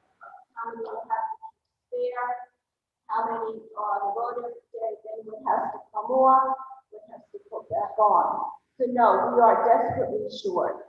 Right now, I appreciate that. I was just going to say, so if you think of it as a massive savings, aiding the number of buses to the third students. Yeah. Okay, so if you think of it as a mathematical equation where the total sum is what we need to meet our obligations with DOT. That sum is made of A, the number of buses we need to carry the students, plus B, the number of players we need because of vehicle scheduling and maintenance. A plus B equals C, which is the total. We have to A, what we need is full P, so that we can get our total of C. Yeah. Because we can't operate, even if A is full, we can't operate with B is full. We need A plus B to be able to maintain and open up our transportation. Correct. Thank you. Thank you. So it's not really a question, it's kind of a comment in that I know that, Hi, I'm sorry. Can I interrupt for just a second? It is virtually impossible to hear. So can everybody please be sure to speak directly into the microphone? Brian, we're really trying hard here. Okay. All right. Yeah. It's hard to tell, but yeah. So I'm just going to address the fact that we know that the legislative public were really interested in us taking the next step and looking into electric vehicles. This does not seem to be the time for that. So we need to get our vehicles in place right away. We're using used vehicles, which I think is good at lots of steps, and does not mean that we're not going to continue that with the plan. But right now we're in a really difficult position. Well, let me tell you what I've done during COVID. Yes, I want to hear it, but that's true. So we have not given up our search for electric vehicles. And I know you did it. We have made use of our time and gone on some field trips to locations where the electric buses are in operation, met with their mechanics, with their management, went out, we went down to see Lion buses in White Plains, and also went out to Bluebird on Long Island and spent the day in the shop, talking to the mechanics that to drive the bus and everything. I also met with the trucking company, discussed what those options are. So nothing is off the table. We are gathering research. We still haven't found exactly the right fit, and I have to tell you, I'm going to be stubborn until I get the right fit, but I'm not going to give up because we're going out there. And if I could shake somebody down to give us something at a reduced cost, so just to try it out, we'll try that. But no, nothing is off the table. And in fact, I just got a new study about the charging of the electric vehicles and how things have improved already in the last 8 months. So we're moving towards that. I say no, nothing's off the table. We have a goal and we're working towards it. Slow and steady wins the race. But this for right now though, for right now help. God, I'm afraid if something goes down, or God forbid, you have an accident that happens, or another tree falls or something. Things happen. I want to be prepared. I don't want to have our back up against the wall. That's not a good way to operate. Thank you.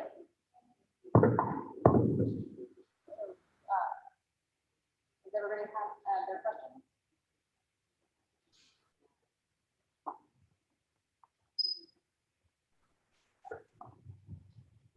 Okay. Yep. So everyone has their questions answered with regard to transportation, and I know what Denise was looking for was a thumbs up from the board with regard to this recommendation. So if I could just. Well, I think you can see us. Yes, I can see that. You can see that so from Brian. Brian and also doing a thumbs up. So Okay. that appears to be everyone. So thank you. And if I can just reiterate, I know we're all trying really hard, but it is very difficult for the community and for those members who are listening on Zoom to hear us. So if we speak clearly and into the microphone, that should help them. And loud, yeah. Project. Use your theater voices. Okay, so moving on, I'm going to hand this back to Dr. O'Connell now, because she's still doing her superintendent report. Oh, Dr. O'Connell, I did forget to mention, I just wanted to give an update on the MERV filters, if I can. That's what I was just going to ask you. Okay. And first, I just want to thank Rochelle. Every day I'm calling her with a new task, a new analysis, a new review, and she's always accommodating, and she's just wonderful. Thank you so much, Rochelle, and to your team. So I have good news. We have now secured all of our MERV filters that we ordered. We have a full supply for all of our unit ventilators and all of our rooftop units for CET. They are all installed. For the high school, they are all installed. And we got word today that PVC is also completely installed. So we are very thankful. I would like to just give a shout out to Paul, Brad, and Sandra, who have worked diligently to secure this merchandise. There is a global shortage of these supplies, and we have a small team, and it has taken a lot of effort on everyone's part to assess and also secure the merchandise. And then also, thanks to the community support of the support of a community member, we are currently securing replacement filters for all of our units. We had a community member reach out to us that had some ins at the state level, and they have connected us with suppliers that are on a bid list, and we've connected with them, and we're looking to make our purchase for our second filter replacement. So that is wonderful news. One clarifying question. When we say MERV filters, I know there was some discussion. MERV 13. 13 filters. Yes. Okay. And just so we understand, obviously you discussed replacement filters. What is the ordinary life of a filter before it needs to be replaced, so we know where we are in the timeline and how we're working to be proactive to be ready for that? Well, that remains to be seen. It can be anywhere from 6 weeks to 3 months. We will have to test it on our units. The unit ventilators may decline quicker than the rooftop units. We're not sure. So we are going to be looking and preparing for 4 to 8 weeks, possibly, but it could extend beyond that. And I just will add that they are extremely costly, and there are probably over 100 of them, and we also need to have them installed. So it is a costly, very time-consuming task that our team has just done a great job with. Denise, on that point, have we budgeted out? I mean, this is one of those categories of costs that are like kind of unknowns, right? As we entered into this, have we gotten a sense of how many replacement cycles we can do, or if we've budgeted enough to be able to get us through this year, you know, in terms of replacing them? We're looking at that right now. It's going to take a full cycle until we can really assess where we land. And again, to be quite frank, these were not budgeted for because they were not a reality for us during the budget season. This was a new development later on in the process. So we are looking closely at that and trying to project what our annual cost is going to be related to those MERV 13s. Okay, thank you. Okay, I'm going to wrap up my superintendent's report. And again, I thank the board for indulging me for a longer period of time to share information. In the news, we have heard that districts had to change plans because of gatherings of students. I'd just like to share and reiterate, we do have the Department COVID-19 code for students and staff.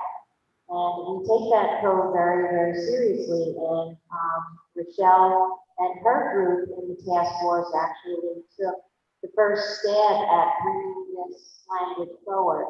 And it's a lot of I will and we will statements that we recognize the commitment and responsibility we collectively have to ensure the safety of our staff and students. In a spirit of mutual cooperation and the support necessary to make our reopening successful, we are asking everyone to comply with the following. We will follow our safety protocols. We will wear our masks at all times. We will promise to actively practice social and physical distancing as much as possible. And it goes on. We will review our health every day before school and work, which includes monitoring our temperature and be aware of any signs and symptoms of COVID-19. We will stay home from school or work if we are sick. We will maintain our personal belongings, workspace, and school setting in an orderly way. So cleaning and disinfection can be performed daily. We will use our own supplies. We will maintain personal hygiene, including frequently washing our hands. We will remain protein strong. And I think that's really important for us to reiterate to all adults and to our students. I have received a few emails from parents to say that they see students in the village or at a pizza place or somewhere not socially distant and or wearing masks. So I do have our principals will be reiterating this, our teachers will be reiterating this. It really is a community effort. And that concludes my report this evening. And I thank you again for indulging me with additional time.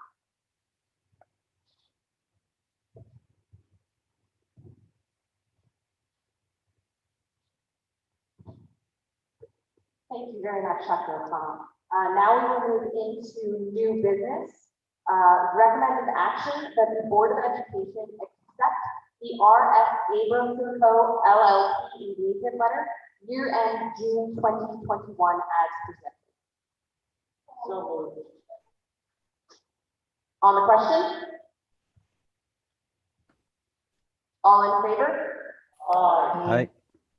Opposed? Abstained? Motion carries. And now we will move into instructional personnel.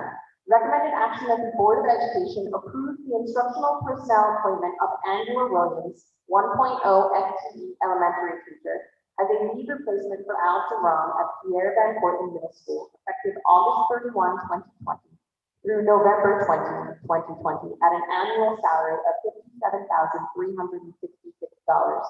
BA Step 1, prorated to $15,775.65.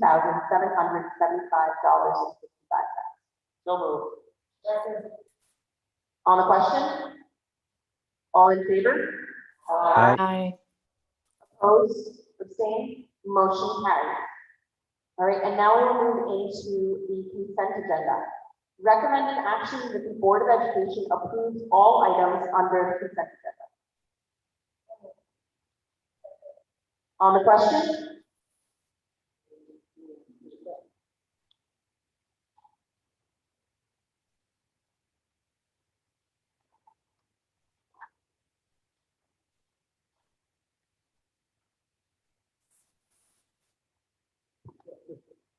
just one question. With regard to the, item 6.7, the HVAC servicing and repairs and the plumbing services, were there only one bidder for each of those, or were there other bidders that were not successful? I guess that probably goes to Denise or perhaps to Tracy.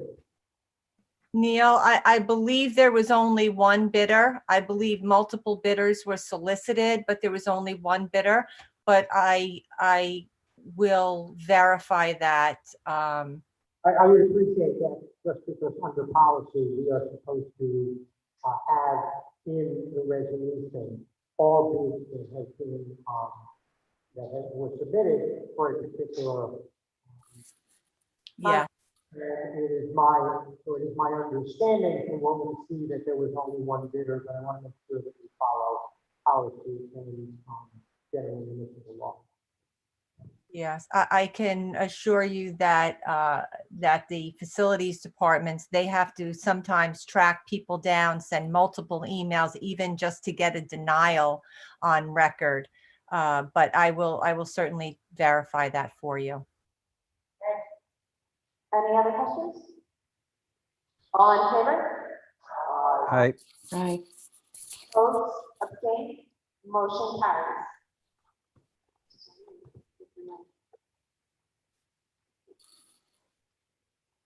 All right, and now we will move into the closing of the meeting.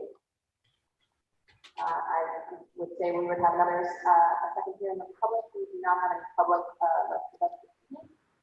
so we will now move on to board reports. I will start us off with advocacy. I'll turn that over to Andrea Fury.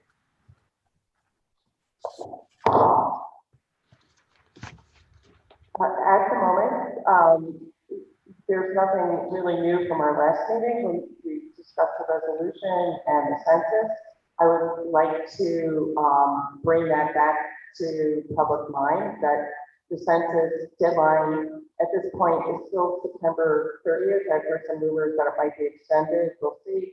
But it's really important for state funding, for education, and just resources in general, that we get an accurate count of our district. So what advocacy would like to do is ask our public to become advocates for this themselves and reach out to their friends, their neighbors, anybody who they think may not understand or need some extra help or an extra nudge. We all have to be advocates in this.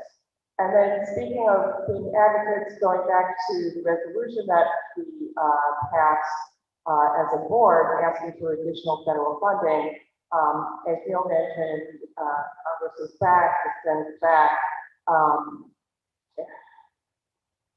Who knows if it will make a difference, but we all really have to stand up and be counted and ask for federal help for our schools. It's really getting ridiculous how how public education is really getting shortchanged right now. I mean, so I almost feel emotional, and I know our board's well behind that. But Tracy, quick question: is that resolution and those voter voice letters easy to get to on the website, or is there a place we can direct people if they want to go there and send out some voter voice letters? The K-12 that we sent out.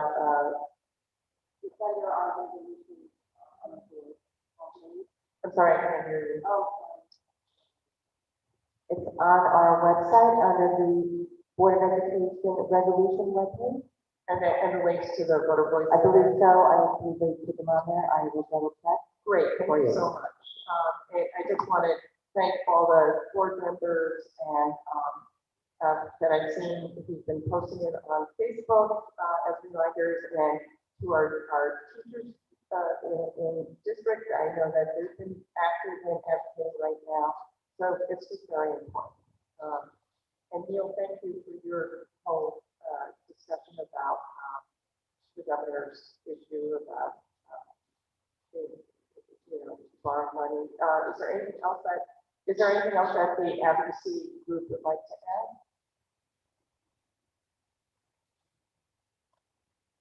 No. Okay. Turn it over to board development. Iris?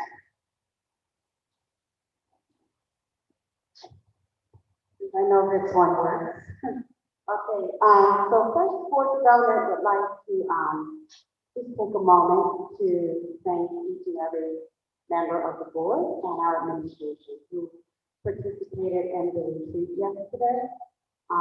We know that there are a lot of demands on our time at this point, and we were just so thrilled that everyone at the last minute was able to accommodate an opportunity for us to get together and to just have an opportunity in a retreat to go through our what we are as a board and how we are able to function during this very stressful time.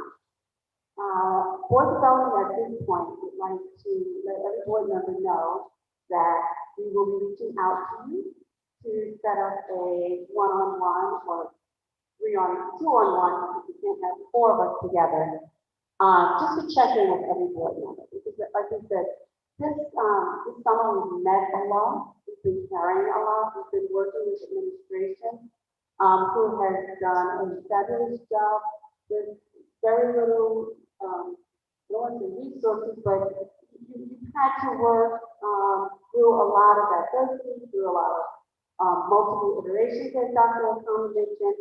And I just want to, thank our entire administrative staff. Board development would like to let you know that we do see the work we're doing, and we do realize that you have the best interest of the district at heart.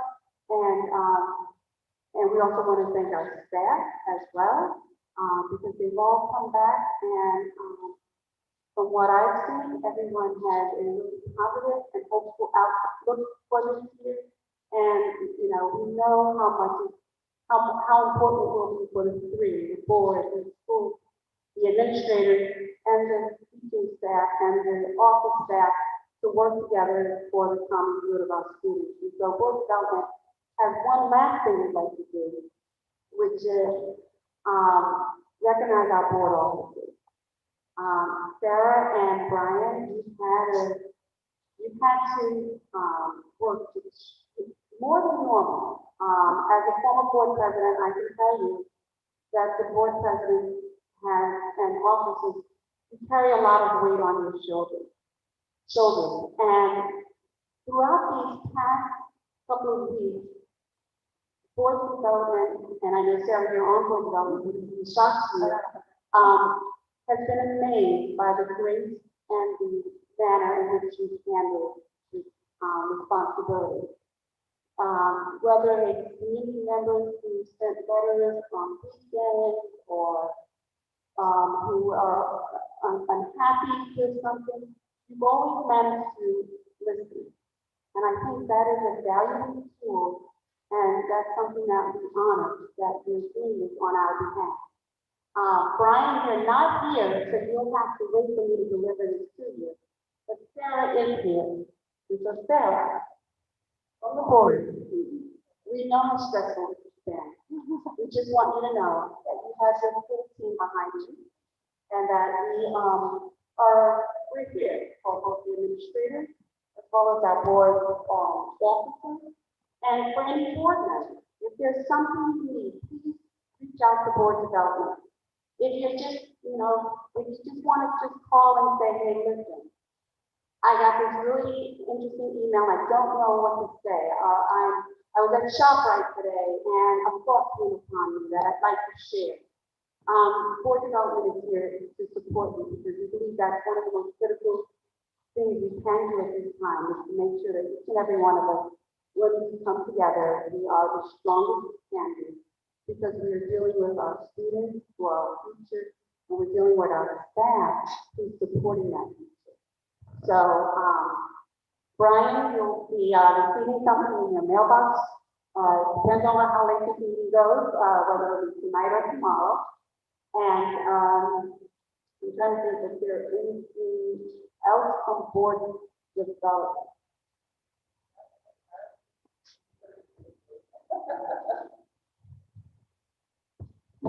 All right, thank you very much. I very much appreciate that.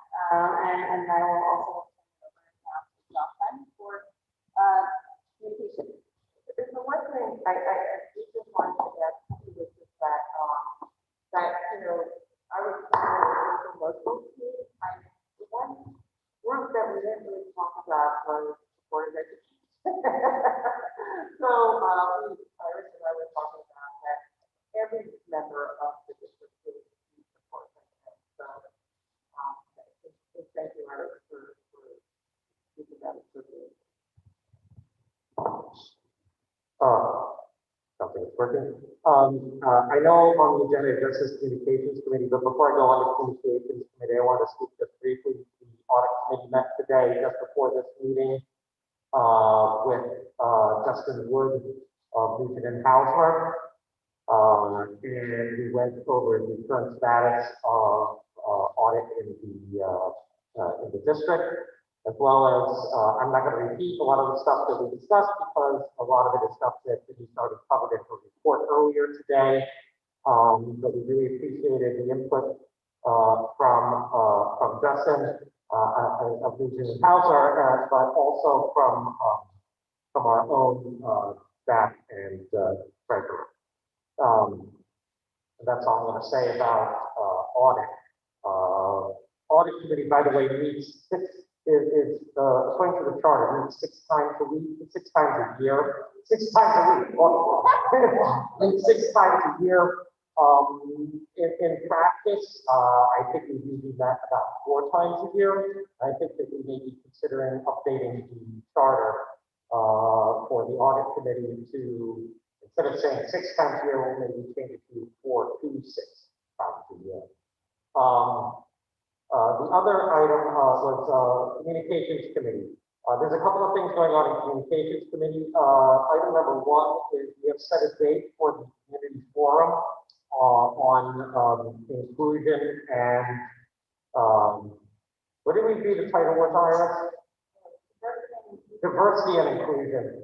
And that we're going to be assisted in that by the folks at the New York Veterans Center. That's going to take place on October 28th. That date is confirmed now. And the public will be hearing more about that as we go forward and about the details of how that's going to work. The other item that we were discussing, I actually tried to get it working for this week, but it just ran out of time. As we do want to go back to having something that was like what we used to do when we had the Black House Saturdays. The technology to do it remotely turned out to be a little bit trickier than thought, as well as the scheduling, given that everyone is just so incredibly busy at this time of year with the beginning of school and everything else that's going on. But I really, the Communication Committee's promise to our public is that we will have some sort of sign up for that in time for the next Board of Ed business meeting, so that we can have that a few time slots that people can connect to remotely to speak with board members in the week and a half, roughly 10 days before the next Board of Ed business meeting. And I will be reaching out to Tracy and perhaps to Greg about how to get that set up. And I'd like to do it in sign that, or whatever we were using for the for sign up for parent teacher conferences, might be the way to assign time. And I think that's it from the communication. Thank you. Was anyone else? I think that was I think we've done all the things. Oh, yeah, policy. Yes, just on policy, I don't have a report because I have been reluctant to try to get administration in particular to schedule an evening meeting when they have been so inundated with everything that's happened until today. But I would like to pick that up, and if I hear or see nods from the administrators and the other board members of the six is Iris and right, Iris and the schedule a meeting, which may well be a meeting, and start picking up where we, where we need to be. So that's what I have. I do have something for polling. I do have one other thing, which I'm not sure if it's a board report or polling, has to do with the convention. The Lisbon convention. Okay, so I'll start our polling. I have a couple of things. The first is with regard to the convention. As we know, this year the convention is going to be virtual. And I have signed up. I have signed up to attend the convention, and I know Tracy kind of assumes that I will be the delegate to the business meeting simply because I always get tasked with that. So unless somebody else wishes to do it, I'm fine, because that, once again, is going to be virtual, and I believe it will not be on a Saturday morning at 8 o'clock, like it is when you're in person. So we will obviously get the slate or the slate of officers and the resolutions, which we will have to go through. I hope that others, even though it is virtual, will be able to attend some of the workshops. All of that material is already on the website, and I think they have even been distributed to us in emails. But it's going to be a little bit different. One of the things that's good is you won't get shut out of a workshop because it's virtual. So it's not like you go to a room and they close the door. So I know there are other board members who have indicated they were also going to attend. I encourage everybody to attend. The other polling the board members is something that was brought to my attention by Tracy, which I wanted to report to the board, and Dr. O'Connell is also aware of this. There is a student in the high school who has come to the administration. He's 17 years old and has said that she would like to be a poll worker at the November 3rd election. And after that question was raised, I learned that there is a provision in the education law and a provision also in the election law that allows 17-year-olds who are enrolled in school, with the permission of their parents, to serve as poll watchers, poll clerks or election inspectors. And those individuals, if they are supposed to be in school at that day, will be considered to be in attendance. It's not an absence, used or unexcused. It is called attendance, and the same pay that is provided to other poll watchers, poll clerks and inspectors, election inspectors, will be earned by the high school student who is 17. There is a provision in the education law that says the school district may permit the student to participate. I have been speaking to the state board of elections, the Westchester County Board of Elections, the other board of elections, other counties, none of whom really have any idea what it means about permission. But I believe the permission is nothing more than a school district such as ours to allow the student to have that action with the permission or the sign of the parent. I will have some more information on that, but I think for a question of civic involvement and also a question of community service, this is a great opportunity for high school students. If they are 18 already, they don't have to fall under this law, but for high school students, take the opportunity to serve as poll clerks or election inspectors, in November. And I would hope that once I have a little bit more information, that might be something that could be, if you will, pushed out to high school juniors and seniors who might be eligible and might be interested and willing to provide them service. Great. Thank you, Neil. Does anyone else have anything before the board? Sarah, I have one thing, Beth, here, and I've never done a polling of the board, so I apologize if I'm not doing this correctly in advance. A community member had forwarded me an exchange that she had seen on the Cortland Croton Moms group, and had highlighted the identification within the community of a need for curriculum changes and parental outreach, and on the topic of equity, inclusion, and diversity. And so I thought I would just highlight it at the polling of the board, because I know, we've engaged Metro Tech to help us, with these conversations and to identify where we have where we can build on some strengths in this community, but also where we need to address some issues. So I just wanted to highlight that, because I don't actually know how that feedback can get into the process of the audit, but I wanted to identify it, particularly because we are going to be having our forum on October 28th. And I think to the extent that, all the outreach we can do to our community to help solicit feedback, that the stronger it makes us as a community, so we can hear where areas that we really need to address. So and this particular community member really highlighted curriculum and a way to really foster inclusion, not just through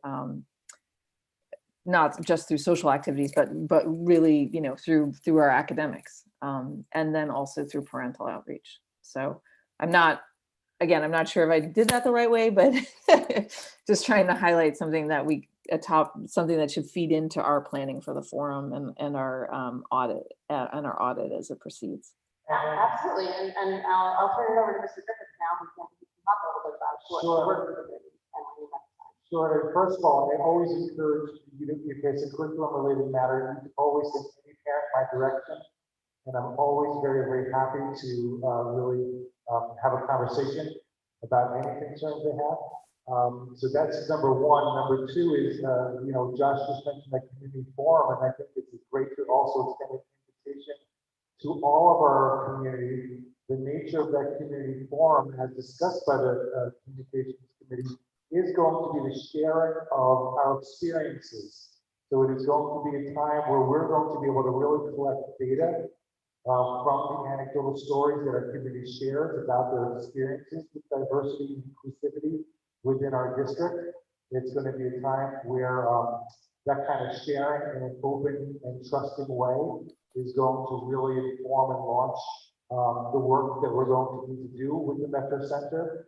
And after that meeting, we're going to really have a nice chance to sit down with that team and our team and really begin to strategize on how we take those stories and target and approach to the work throughout this school year, and I'm sure well into the future. Great, thank you.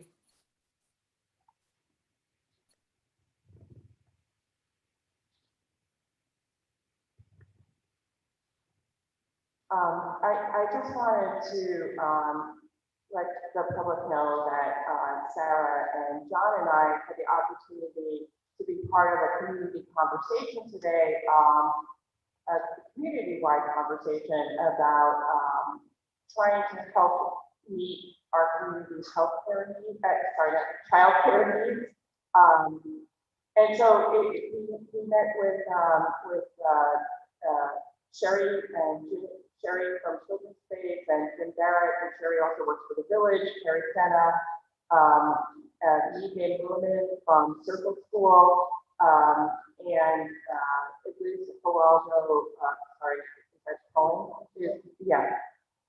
and we're getting a conversation going. There's some interesting opportunities because of some spaces that are now available. There's some interest on behalf of the members to start focusing on maybe some volunteer opportunities, also some new opportunities for additional childcare. But just to bring this up right now, if there's any member of the public who would like to get involved with this, just please reach out to me or Sarah or John, and we will be meeting on an ongoing basis. So if anybody has any ideas or resources that they think we should be aware of, you know, please let us know, and you know, or any ideas. So thank you.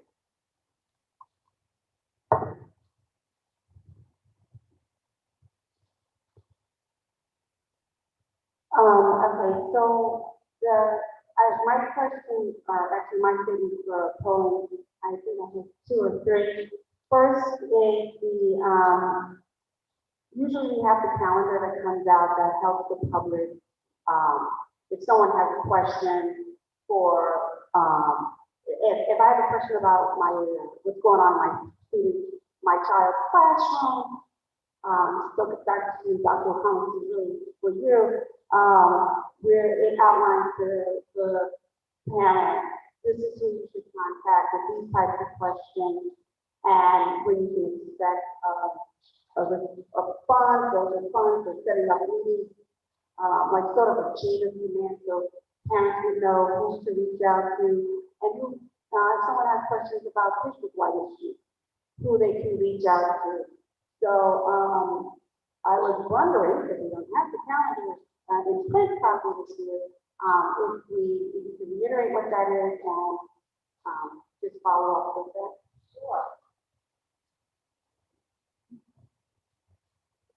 Sure. There.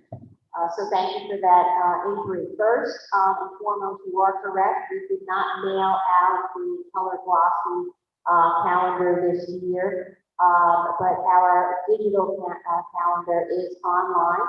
And if you go to our webpage, the digital calendar is there. But why I bring it to your attention now, to Iris's question, is when you're on the website and you see the tab that says calendar.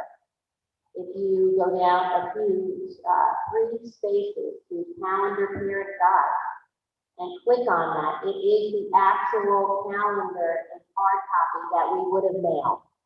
So that's the first thing I want to draw families' attention to. You see the beautiful pictures and all of the information. If you scroll to about, 1 second, maybe page 32, there's a nice little visual. So I think it's very helpful to families when they want to know what to do if I have a question. So it is on page 32. And it says, if you have a question about your child's school program, please follow the protocol illustrated below. And that's what I like about it. It's just a good visual.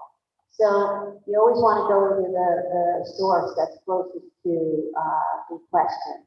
So for example, perhaps your child's classroom teacher, perhaps the school guidance counselor, then the building principal.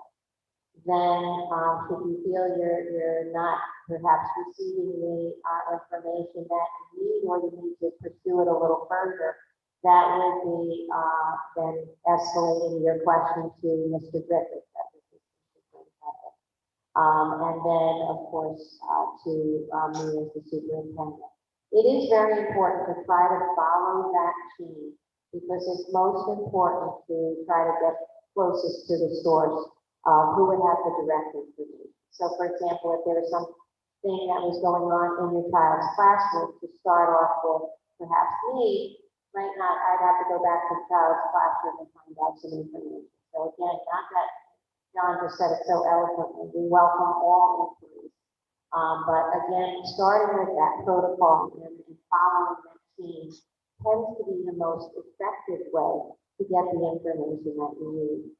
So that is there on the, if you will, the PDF of the actual calendar. But families did receive something also in the mail. where we took, because there's such vital information in our calendars, and this is the first year we didn't go through the whole process because we knew we would have such changes to the calendar. We did mail out the informational sheets to all families. So they do have a hard copy, most likely of that page. And that was mailed to your home. But again, it's right on the website. Why I like it is it's a nice visual. It's under calendar and then parent guide. And then has a nice visual of the steps in the protocol. Okay, and then my second question is, sorry, this just came up while you were doing your president's report. Superintendent's report. Recently, this week, Governor Cuomo came out with this new requirement that districts have to somehow create a daily COVID report. Do you fill it in or where or what? There was confusion. What came out today from NISBA was basically that this is not necessarily maybe what the governor meant, or they don't know how they're going to prevent double reporting under this type of a scenario, where the Department of Health is reporting, schools are reporting, doctors are reporting. So can you just give us any information you have on that? I can, and then John, you can even fill in some things I missed. So you're right, it came out this week. I will tell you, when the governor made his statement in his morning or early day press conference, we then as superintendents received an email to say, please join us for the information about what the governor basically just said. We received the email, don't quote me, maybe it was at like 12:40 for a 1:30 meeting with the Department of Health. It is a daily requirement that school districts report COVID information. And that information will be compiled for a COVID report card, so that anybody could go to any school, go to the website, click on your school, and find out information relative to COVID cases. While you were asking the question, Iris, I did just go on to the site. I'm not seeing that as active, but maybe you can click on it. I just see COVID report card, and it says New York School District will be providing the Department of Health with daily data on the number of people who have tested positive for COVID-19. When the report starts to come back, the COVID report card will be live. We now, for 3 days, have reported information from County schools, and we have to do the data entry by school. I have to say, and I don't know if it's been clear, it seems interesting that we are reporting something to the Department of Health, and I think that's where superintendents are questioning where the Department of Health should be the ultimate repository of this information. But again, I remain open-minded, and we will do what we're asked to do. But I will tell you that was one of the major questions that the superintendents were asking. We are to complete this by 3 p.m. each day, which does put an additional constraint because we're still really in school. And the first day they gave us a little leeway, so you could do it by 5, being that they just announced it at 1:30. Again, Mr. Griffith has been the one who's been putting the data in. John, can you share some of the questions that we have to enter daily? Sure, it's basically 3 separate reports, one for each building. For each building, we have to basically see the demographic breakdown of students, teachers, staff, how many on that day were on site, how many were off site, and then basically of the on site people in the 3 demographic groups and off site, how many people were positive, reported positive since the last report. So that For instance, the day before, how many people were COVID positive? And that's basically the report. And we had to start it on September 8th. So that was our day one on September 8th, and then moving forward. And the other piece was, we asked a lot of questions about, you know, when you say on site, they clarified that they meant enrollment, right? So what is the enrollment? It's not like you're telling us each day how many kids were there. So that's how we understood it, was based on our enrollment, and, you know, staff allocated to that building, enrollment of the students in the various pieces. So we're still, I think, learning more about it. They did repeat the webinar meeting again. With nothing new, it's just really just a recording of the first one. So I don't know if they'll have additional information, but I'm right on the site now and I don't see it to be live yet. The districts have been putting in data for a few days.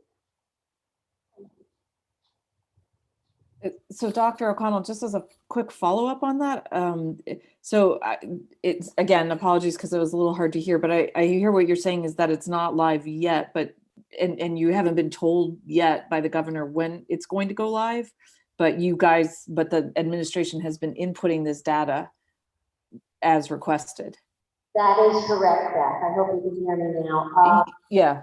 Reading the site, and I think I'm on the right side. It says the COVID report card, and it does say New York schools will be providing the Department of Health with daily data on the number of people who have tested positive for COVID-19. When the reporting starts to come back, the COVID report card will be live. Will be live. Okay, so it's not live now. So apologize if I'm not trying to ask an awkward question, but if there are any community members that are now still listening, just to clarify for them, you can't state how many COVID cases there are right now, right? Because the report isn't live, you're not allowed to say that, is what I'm hearing you say. Is that right? No, I didn't. That's not what I'm saying. I'm just saying that their report card isn't live yet. Okay. Their report card. You're supposed to be able to go to the site, and there's I think I saw a drop down menu, and you would actually put in the school that you're interested in. So, you know. Okay. Carnegie Tompkins Elementary School, Peterville Portland Middle School, and then you would see the live data as of that last entry. I'm just looking at the picture. I took a picture of the one webinar piece. If you just give me a second. Yes, and it says actually the COVID-19 report card. Find your school district, and then view your school district. So it'll be like a real simple drop down, and once they start populating the data, you'll be able to see it for any school you choose to put it. And is governor requiring that we have that on our website so that we have to say how many, or is it that? No, we do not have to put that let me just say, preface it with, as of the information I have right now, we do not have to put those data on our website. We are considering putting a link to that so to make it easy for folks. Right. We don't have any, to my knowledge, any information specific to that. Okay.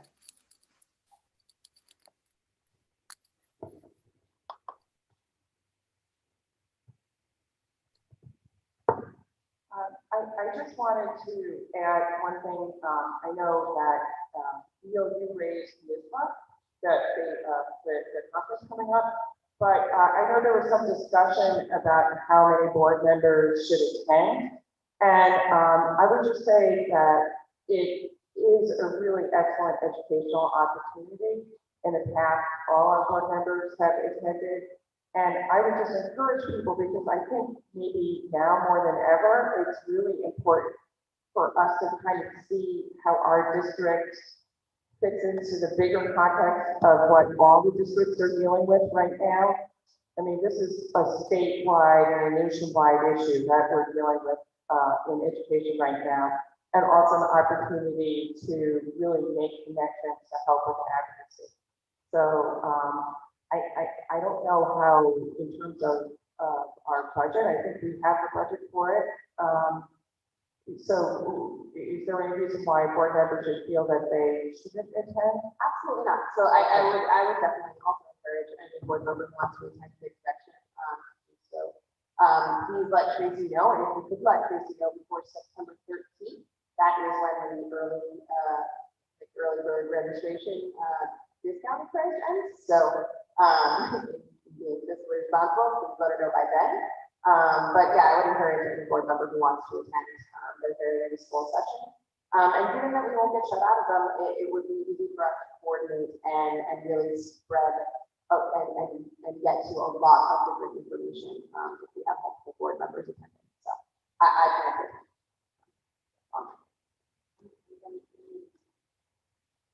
Does anyone else have? Does anyone else have anything for point of order?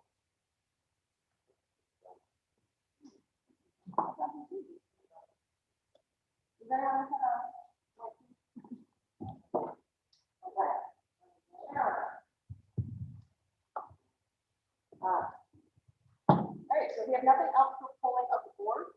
We will then move into items needed for the next Board of Education meeting. Our next Board of Education meeting will be our September 24th, 2020 work session.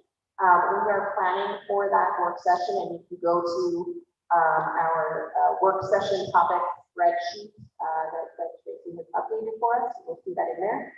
In the last 2 years, we've begun the process of really putting in our essential questions for administration with regard to the topics that we will be discussing. We will be discussing, we will be hearing from our principals about school opening. We will also be hearing from Deba August and our administration about the technology that is in use in the classrooms to support our hybrid and remote learners and how that integrates also with the students that are in person. So those will be the two main focus of the work session. And I'm asking that you get your central questions in by September 15th. That is 5 days from now, in order to give administration the time to prepare a work session that is productive for all of us and answers the questions that we might be looking for. Sarah, this is just a logistics question. Sorry, again, I haven't done this.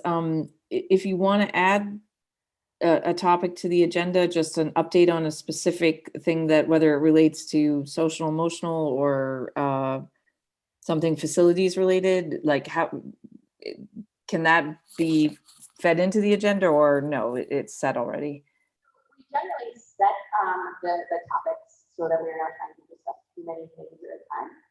But if they feel it fits in with these two main themes, definitely reach out to Brian and I, and we can talk and we can follow up with administration.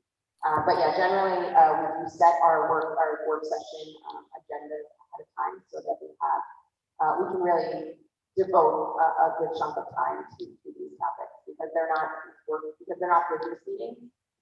This is really the main focus of that meeting. We don't have some of the other items that we would have as we do tonight with our business meeting. Okay. Okay, thank you.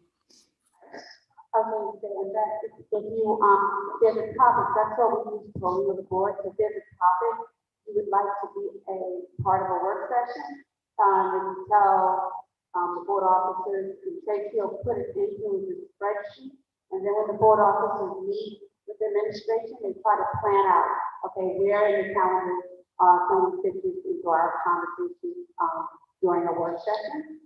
So that's one of the most expedient ways to have a topic part into a meeting that's not a business meeting. Does that make sense? That does, yeah. Yeah. Thanks. I'm going to ask Sarah, I noticed throughout the meeting you were giving me cues that you couldn't hear because of difficulties. Will this meeting be, it is being recorded. Will it be posted to the website so that the public at any point Did not hear it.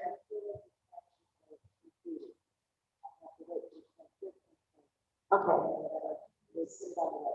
So I'll just reiterate, Dr. Tracy, when the transcription service finishes their work and gets us up the transcription, that and the recording of the meeting could get posted to the website.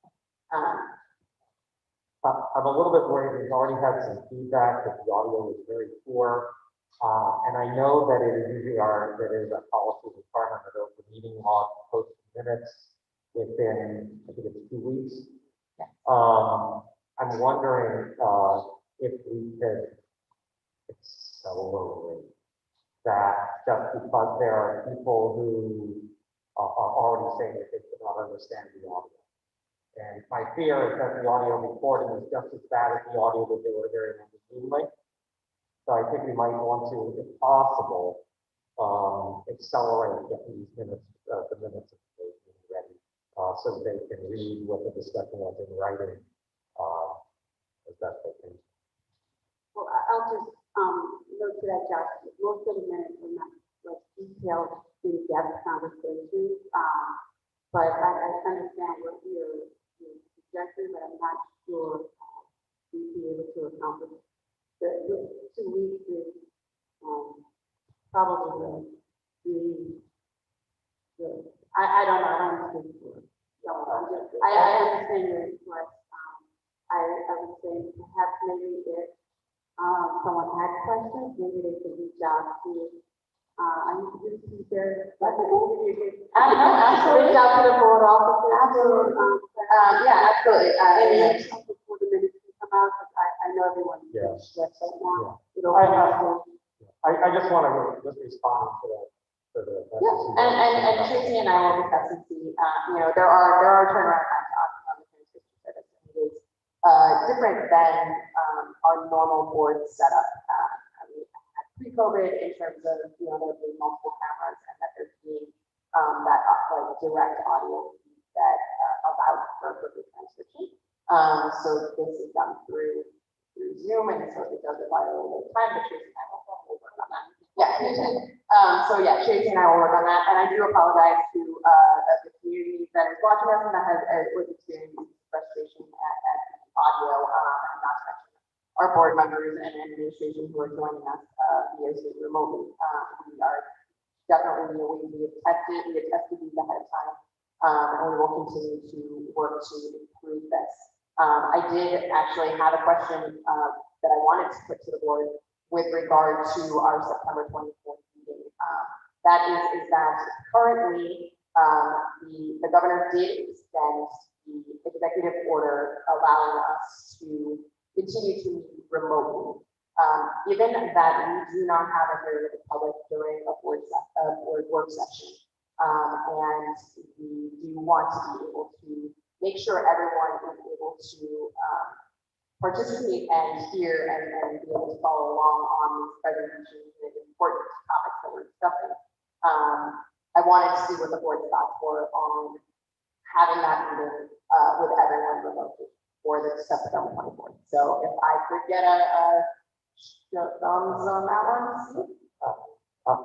I'm of a mixed mind of this. I think if we're asking students and faculty members and staff members to come into the building, I think we should be in the building.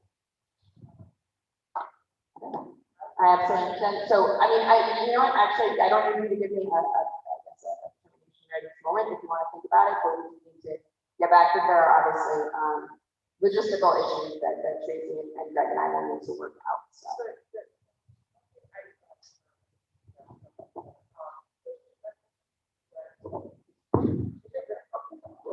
To address that Josh just mentioned, I hear you, and that's why I'm here today. But on the other hand, the purpose of a board meeting is very different than classroom experience. So it makes it easier for the public to hear us and easier for us to participate. I just put that out as another perspective. I'm in agreement with Andrea because we heard the difficulties that we're talking about today's meeting, which I hope will be resolved in the recording, but we've gotten messages even during the meeting that hard to hear us.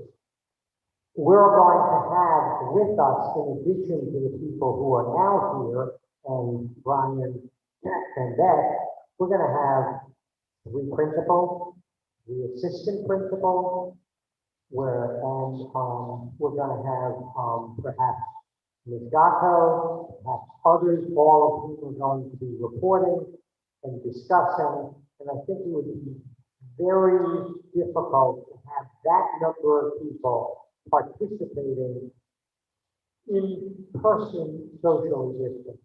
And I think for the purpose of the public being able to hear what we are doing and to hear what our building administrators are reporting, I think it would be more effective to do it remotely. I will also add that under the open meeting law, even for business meetings, as we have with 2 of our board members,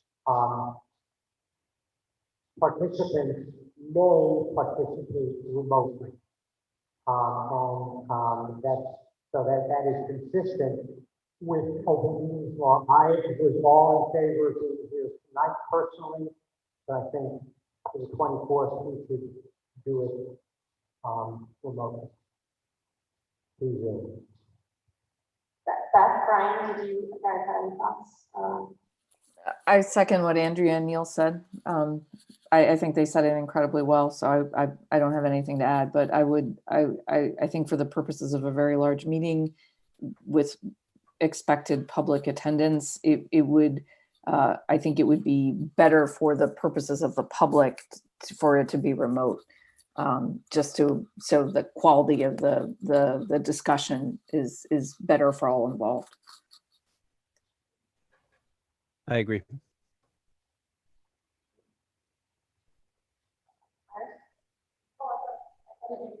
thank you. All right, okay, so thank you very much. Yes, absolutely. So, like, absolutely. That said, Tracy and Doug and I will continue meeting to work out the kinks on it.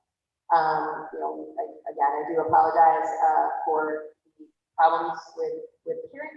It's more of we are in a different space and making sure that we were able to have enough space for us all to be socially distanced, and also to have the infrastructure in terms of technology to also support those people who were joining us remotely. So we will definitely continue to work on that and ensure that we are in a better place for our October visit. So with that, I don't have anything for the next meeting. Does anyone else have anything? Brian, do you have anything for the next business meeting, next board meeting? Nothing right now. The only thing that I would add is that this is what I spoke about on polling the board. If a resolution is required in order to make the opportunity for a high school student, 17-year-old, to serve as poll workers, I don't know if it's going to be required, but if it is, that would be a business matter, which I think should be done then, so that students have enough time to participate or to sign up. Keep Tracy up to date. Yep. Great. Will do. All right. So with that, we will be now moving into executive session and expect to adjourn immediately following executive session. So again, thank you to the community members who have tuned in and struggled along with us this evening, and we will work to make this better experience next month. With that, recommended action is the Board of Education enters into executive session to discuss proposed, pending, or current litigation and the employment of a particular person or persons. So moved. All in favor? Aye. Opposed? Abstained? Motion carries. Thank you very much and have a nice night.